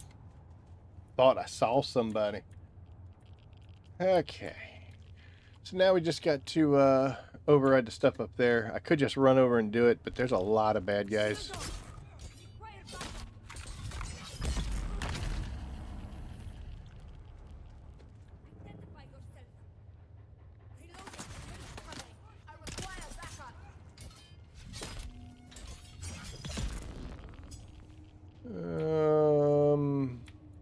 Yeah. And then also, I've noticed that, like, okay, when I activate these... Oh!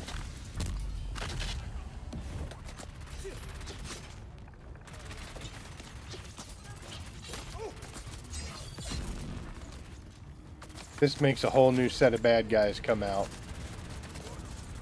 Which is no good, but... Dude, I'm just trying to get around you, man.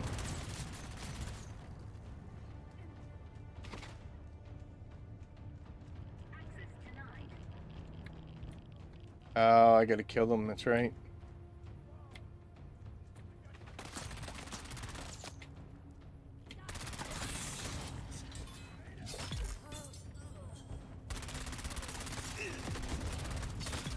At least they're all on the ground, right? Oh, there we go. So I'm gonna kill you just because you shot at me. I don't care about that sniper.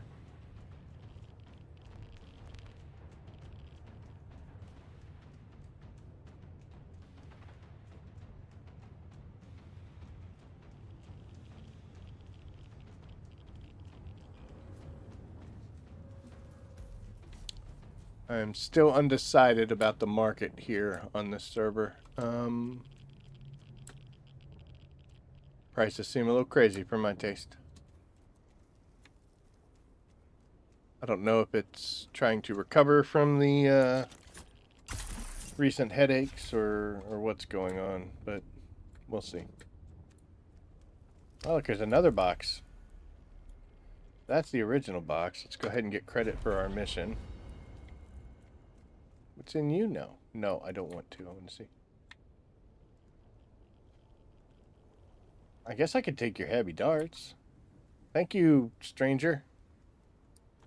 You can have those 6 back, though. I don't need that.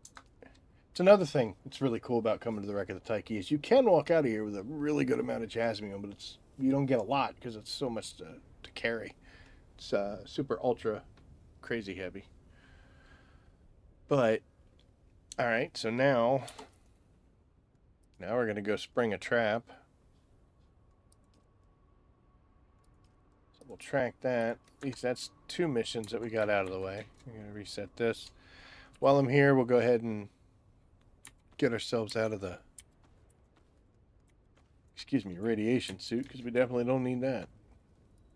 By the way, it's been about 45 minutes or so, probably closer to an hour since we left. I could go back out into the deep desert and do that swipe, do that same little loop, and pull up plastanium dust again.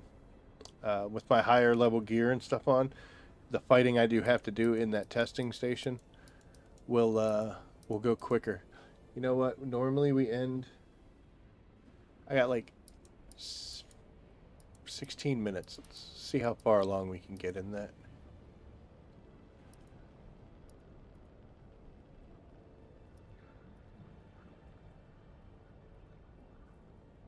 I'm gonna follow the same route. We'll go in on the left-hand side. We'll go through all those.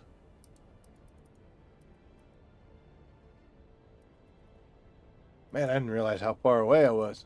Good God.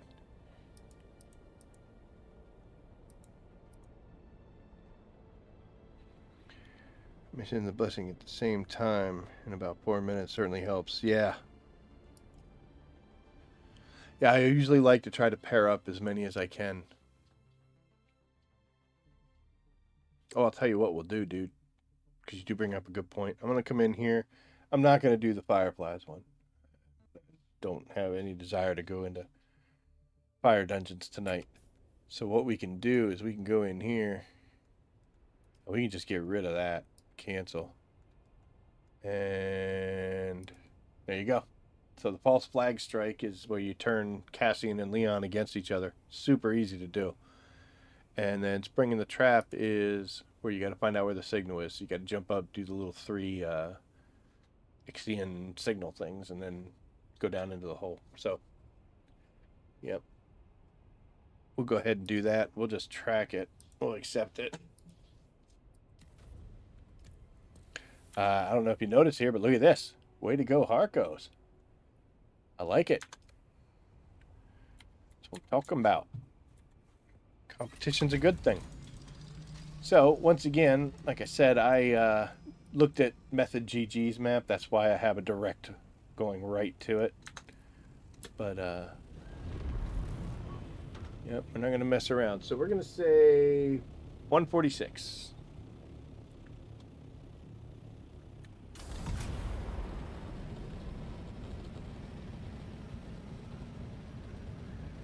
So if we're not going to be yapping, no, we're just going to go in. I mean, I'm still going to yap because you can't stop me.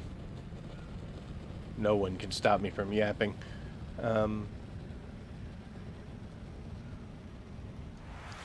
But we'll still talk, but I'm going to kind of talk while I'm doing this, so... We'll even do some thruster management to try to get there a little bit faster.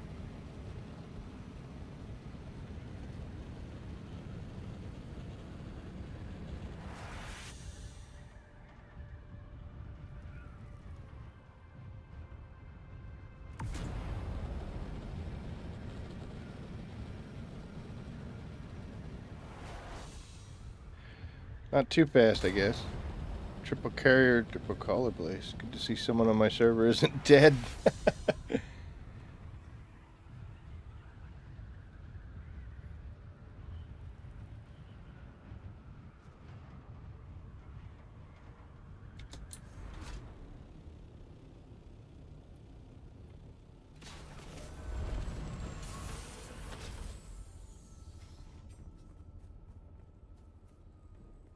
Oh, come on.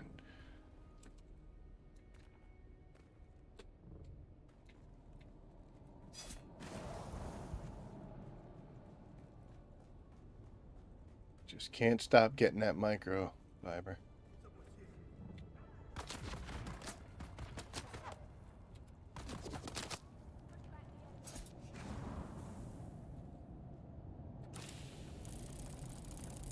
Normally I sort through it, but right now we're just grabbing and going.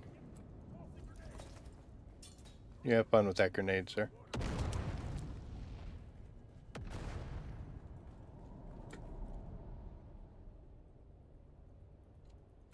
I saw some kind of schematic. I didn't even look to see the amount of plastanium we got.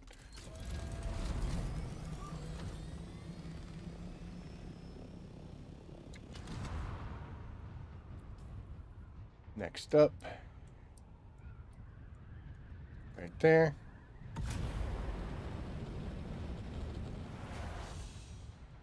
Only 3. You win some, you lose some. 3's my lowest. It's my new lowest now. I gotten 4 a couple times. Didn't know it would go down as far as 3. Bastards. It was 2 minutes it took, including the fly time, to get out there.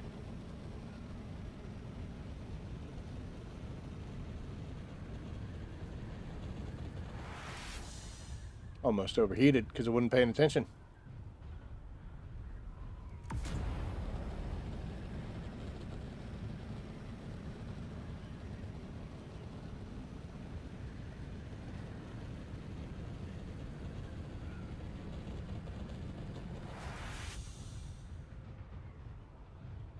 Let's go, let's go, let's go, let's go.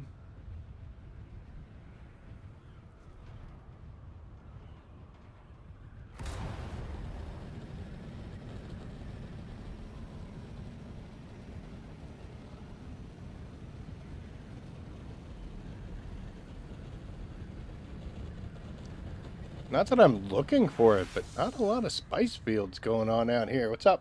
Let's go. Boom, boom.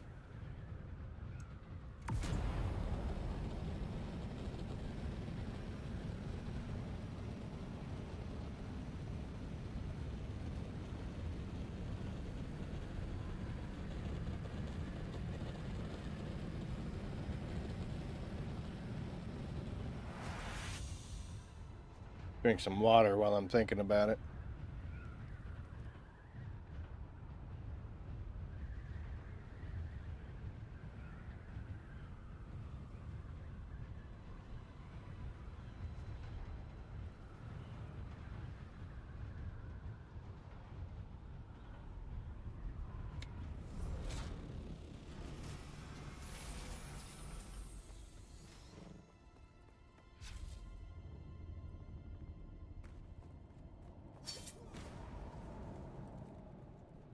Go.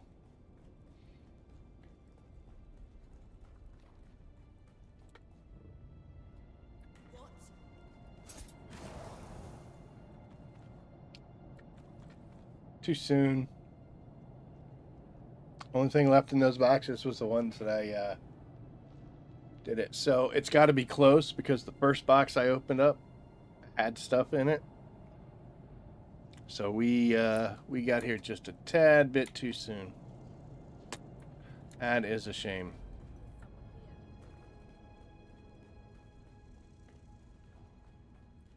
Oh, you know what it is? We fought our way through this one. That's why. Because it took a little bit of time for us to kill these guys. So we're not going to make the rest of this route. Because we'd have to wait in order for the other one to do. So, sorry guys. We're not going to be able to do that because we cut it way too close. But yeah, you see it was about an hour. I think Jiggy said it was like a 45-minute reset. But it's depends on the server time. So this first time coming out here could be real soon, could be have to wait a while. It's sad. I'm literally minutes ahead. That's all it is.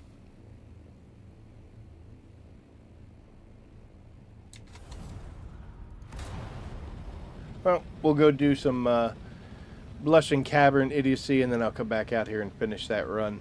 I might hit that one again, just since it doesn't know I opened it. All the good stuff might actually be in there.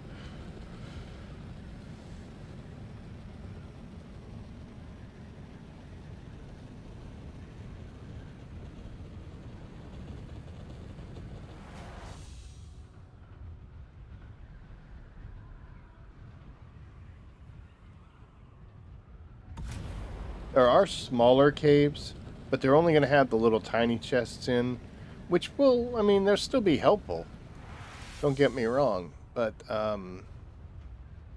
aren't going to have the plastanium dust in them. So, while you're out here making this loop, there's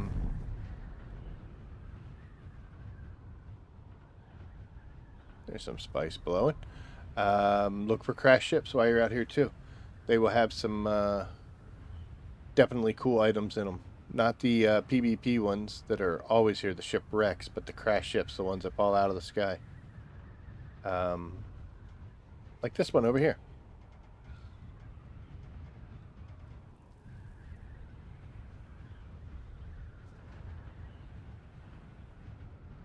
Always be afraid when you come up to these ships if it's just kind of chilling on the ground. They're always on fire, at least to a certain point, but you don't know how long this thing's been here. It is on a timer. The worms are going to definitely come and eat it, but you usually have plenty of time. Whoa, my ship's beating my... Come on, man.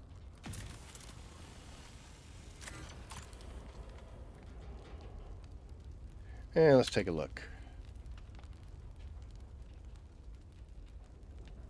I mean, I'll take these. Nothing too fancy. But honestly, your best box is the little one up in the front. Not on this side. This hatch over here. This is usually the one with the good stuffs. It's also the one you can't get to if it goes uphill when it crashes. Take a look. Here we go. Got a unique weapon, a bunch of industrial pumps, some advanced machinery. This is alright. Look at that. 40 irradiated slag. I'll take it. Some more pods. So if you find one on your way through, going from cave to testing station to cave, you know, why not? There's some spice back there, too.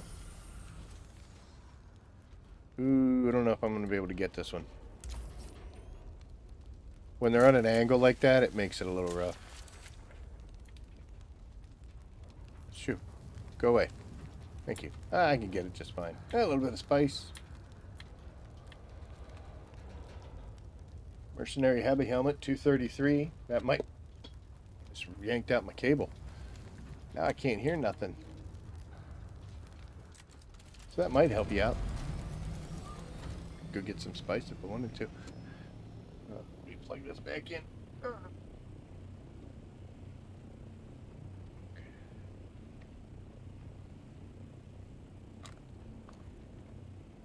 There we go. Kind of hurt yanking that out of my head like that. I don't think I have soft step boots with me. I do not. And in fact, I don't even have a compactor. Because I left it back at the base when I was doing testing stations. Because I didn't want the damage to it.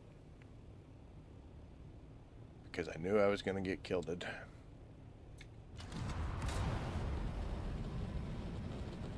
So that tiny little spice field gets to go home with somebody else.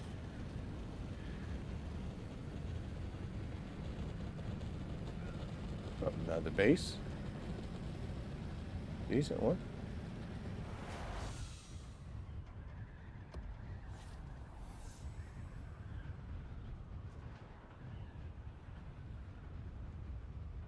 See, these are my people here. Not the ones building out in the sand, man. I'm a shield wall guy. I'm with you, friends.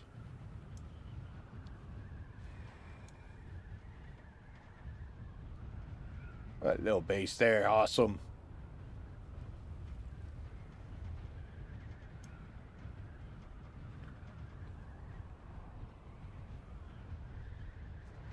Something that I haven't done. Yeah, I've been out in my D&D for a bit and nothing. Oh. Something I'm going to start doing a little bit. So the cargo container can carry a ton of stuff. And I was thinking about, once mine is filled with base components, I was thinking about bringing that sucker out to, build a base out there. Or just stow it in the boxes I have sitting in the upper hangar. Just for the sole purpose of being able to empty out my cargo container in case I need it. But yeah, I was thinking about putting the buggy in there. Break it down, put it inside the cargo container, and then take the cargo container out to the deep desert. And use that to store. And just keep that buggy out there until it's ridiculous. Just got to make sure I save enough space in the cargo container to break down the buggy and bring it back. I don't know if I can shoulder it all in my backpack.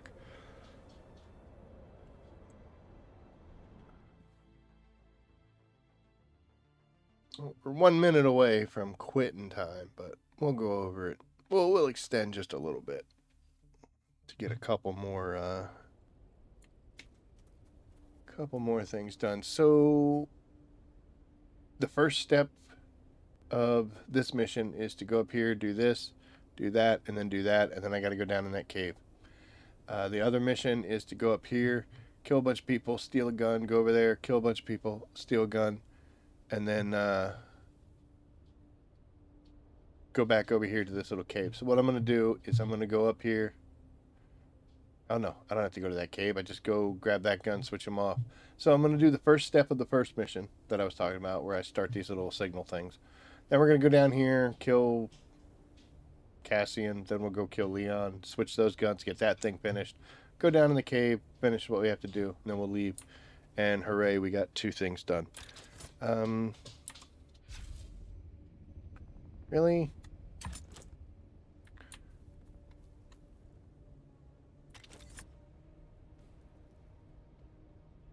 Man, what's going on? I would have thought it would have grabbed onto something by here. There we go. Can we make it all the way up? You get a heck of a speed boost as compared to knee charging your way up. Oh, now we got a problem. But we took care of that problem.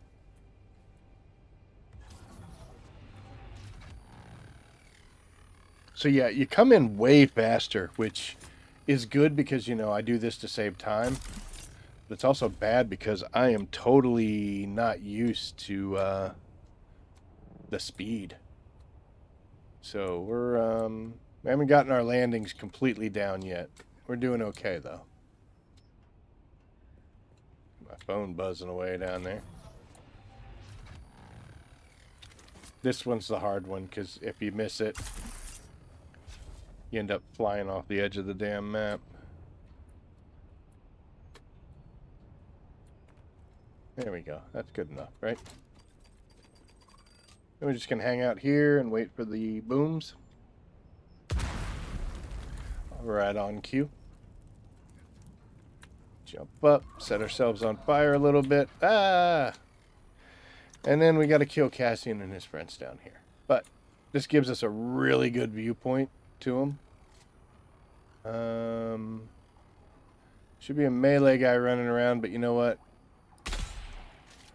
I can see enough people to justify what I'm trying to do here. And I'm going to kill this guy. I don't normally. I'm going to kill them because I'm tired of them shoot. Oh, come on. Tired of them shooting at me every time.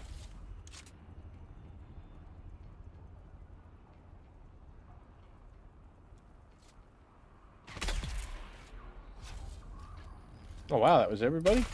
Okay. Let's go get this dude. Oh, no. There's still another guy back there.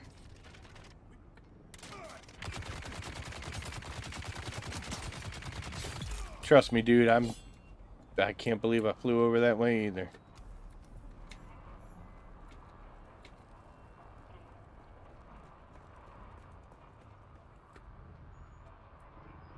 Take Leon's flamethrower.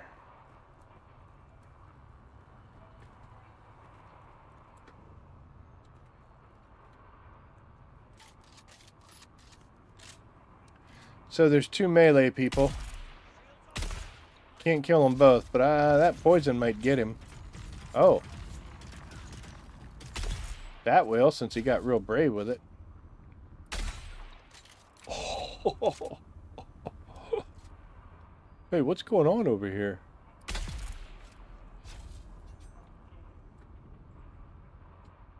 The only problem with this, doing this paired up these missions, is I gotta listen to that stupid signal thing going on in the background.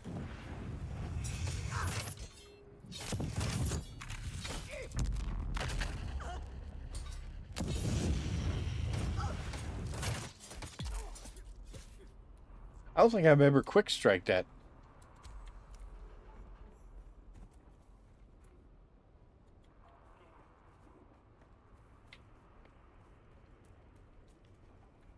I always would just, you know, heavy strike them or do whatever.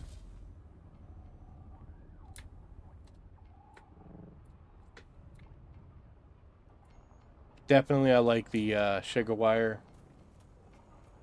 Oh, that guy's over there. That's where you were. Sorry, but I'm not allowed to leave any witnesses.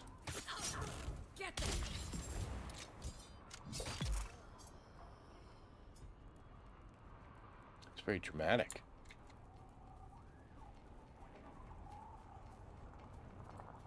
Yeah, I'll be real thrilled to get this this set done. But yeah, anyway, like, you gotta listen to that signal craziness. Which at first I thought was just the natural sound.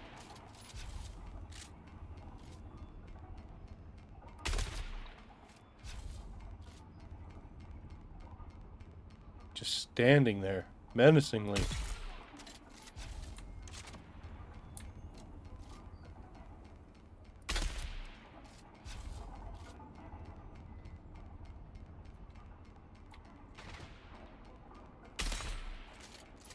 Dodged.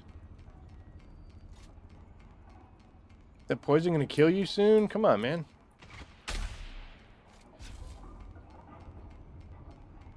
It's the heat, guys. It's the heat. Huh? It's the heat. It's really hot in here.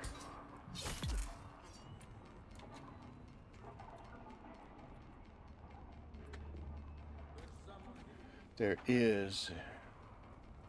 Huzzah! It is I.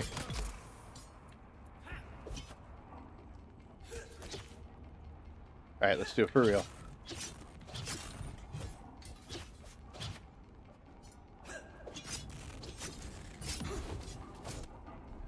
Way too out of practice with the standard parry.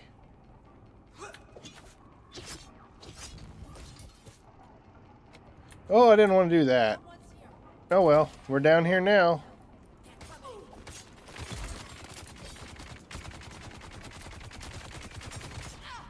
This is where we had to go, but...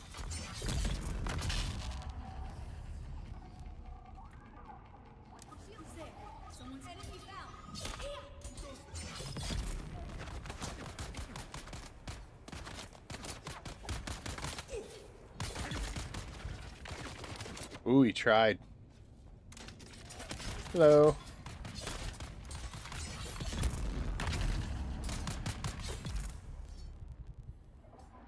I feel parched, by the way. Hey, there we go. He's got to return to the ornithopter now. And that signal sound is finally gone.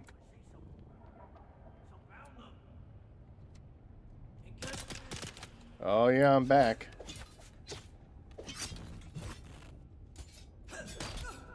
I don't want to do that.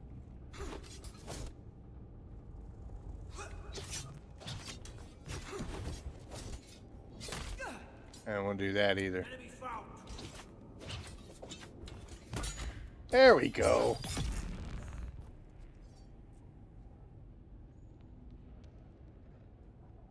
Okay. This heavy parry is just so easy to line up.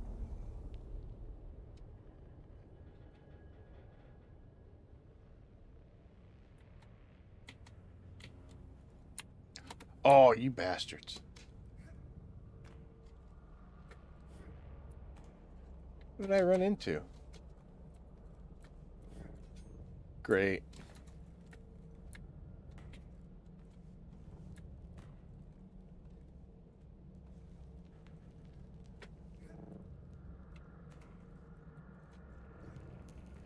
Can I get out of the hole, please? Thanks. Struggled way too hard on that. It's the heat. It's the heat. It's the heat. Don't worry, dude. I'm out of here. Wait, I thought I killed that one. I just poisoned the hell out of him, but I guess he never died. Good on you, dude. Cancel. And we got 1. And we got 2. There we are. Well, that's going to be it for tonight. We did go over a little bit, but hopefully that'll help you guys out. That deep desert run. Get it as many times as you can this week. Best thing I could say is, when you first log on to play, just go out and make a route. And if you're on long enough and be like, oh, it's been like an hour or so, let me go out and do a second one. Go for it. Or make it the last thing you do every time before you log off. But it doesn't take long.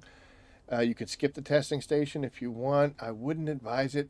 It might take you some extra time, but you're going to get the armor sets out there that's really going to make a difference and going to help you out along the way, as you progress further. So that's going to be it for me tonight. Hopefully that helps, guys. Thank you for watching. I do appreciate it. How active is my new server?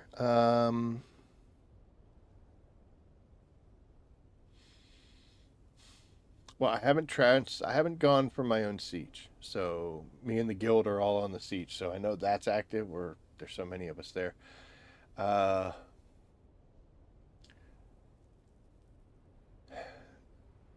been out in the deep desert several times, and the only time I've ever seen people was when there was a spice bloom. And it just seems like, I don't know where they're at, but they're definitely closer to it than I am. I saw one that went off, and I was like, oh, let me go over there. By the time I got there was a guy already on there compacting. I'm like, where did you even come from, bro? So I've seen people out there hitting the spice fields. I haven't really gone into the PvP section to see the bigger ones and what's going on out there. The market is so-so. The prices, I think, are ridiculous. It needs to settle itself down, possibly a result from the duping issues that happened, to where the market values are just ridiculous. There's a guy that wants like 250 million for a Hallex pick. I think it's a level 4 Hallex pick. It's like, dude, come on, man. But overall, I mean, it's only been a few days. So, I mean, I got here Saturday and it was a full day of setting some stuff up. There's a lot of chatter, though. A lot of house talk, a lot of deep desert talk. So I'm seeing more people. It's definitely more active than Pellucidar was. Maybe by Saturday I'll have a better concept to compare it to Odin when I was there. I still miss Odin. Odin was really awesome. I had a lot of fun there. Met some nice people. Haven't really socialized that much here on the old bowl. So I got to get myself out there. But I've had stuff to do. And it's okay sometimes to take a little bit of time by yourself. But so far, I'm having an okay time. Yep, I was not part of the fighting, not yet. I'm a man of peace, but if I have to be driven to it, then so be it. But, yep, okay, I'm heading out. Thank you so much for watching, everybody. Like, subscribe, share. Those things always help the channel out as we continue to grow. And I appreciate anybody who's stopping by. Happy to answer as many questions as I can. Give me some slack, though, because sometimes the stuff does fly past before I see it. So, but I do my best. It's been a tough couple days, real life-wise, so I am behind on getting the videos out. I think I'm going to make a video about my disagreements with the dungeons, just because it's kind of a hot topic, and because I'm still heated on it. That's literally going to flow so easily, and hopefully that'll get things back going. And I'm still doing one with the PvP. The issue with that is if you ever decide to make your own channel and you do this stuff, one of the problems you're going to find yourself running into is you're going to always try to make your videos better. You'll come up with an idea, you'll work it out, and then you'll be like, oh, I want to do this, I want to do that. There's always going to be that I can make it better, I can make it better. And that's what happens with the PvP one, is I'm constantly trying to get it and tweak it and better it. And then, you know, I have to get footage for it. And that's not just like footage where I can just go in and stand in front of a machine. So it's a little more involved. And that's the delay on that one. And the market one I've still got, that's almost done. So I should be able to get that out well before Saturday. But yeah, I promise I'll work on them. I said that before, but yeah, I'll promise. But anyway, I'm heading off. Thank you so much for watching. And as always, I will see you out there. Take care.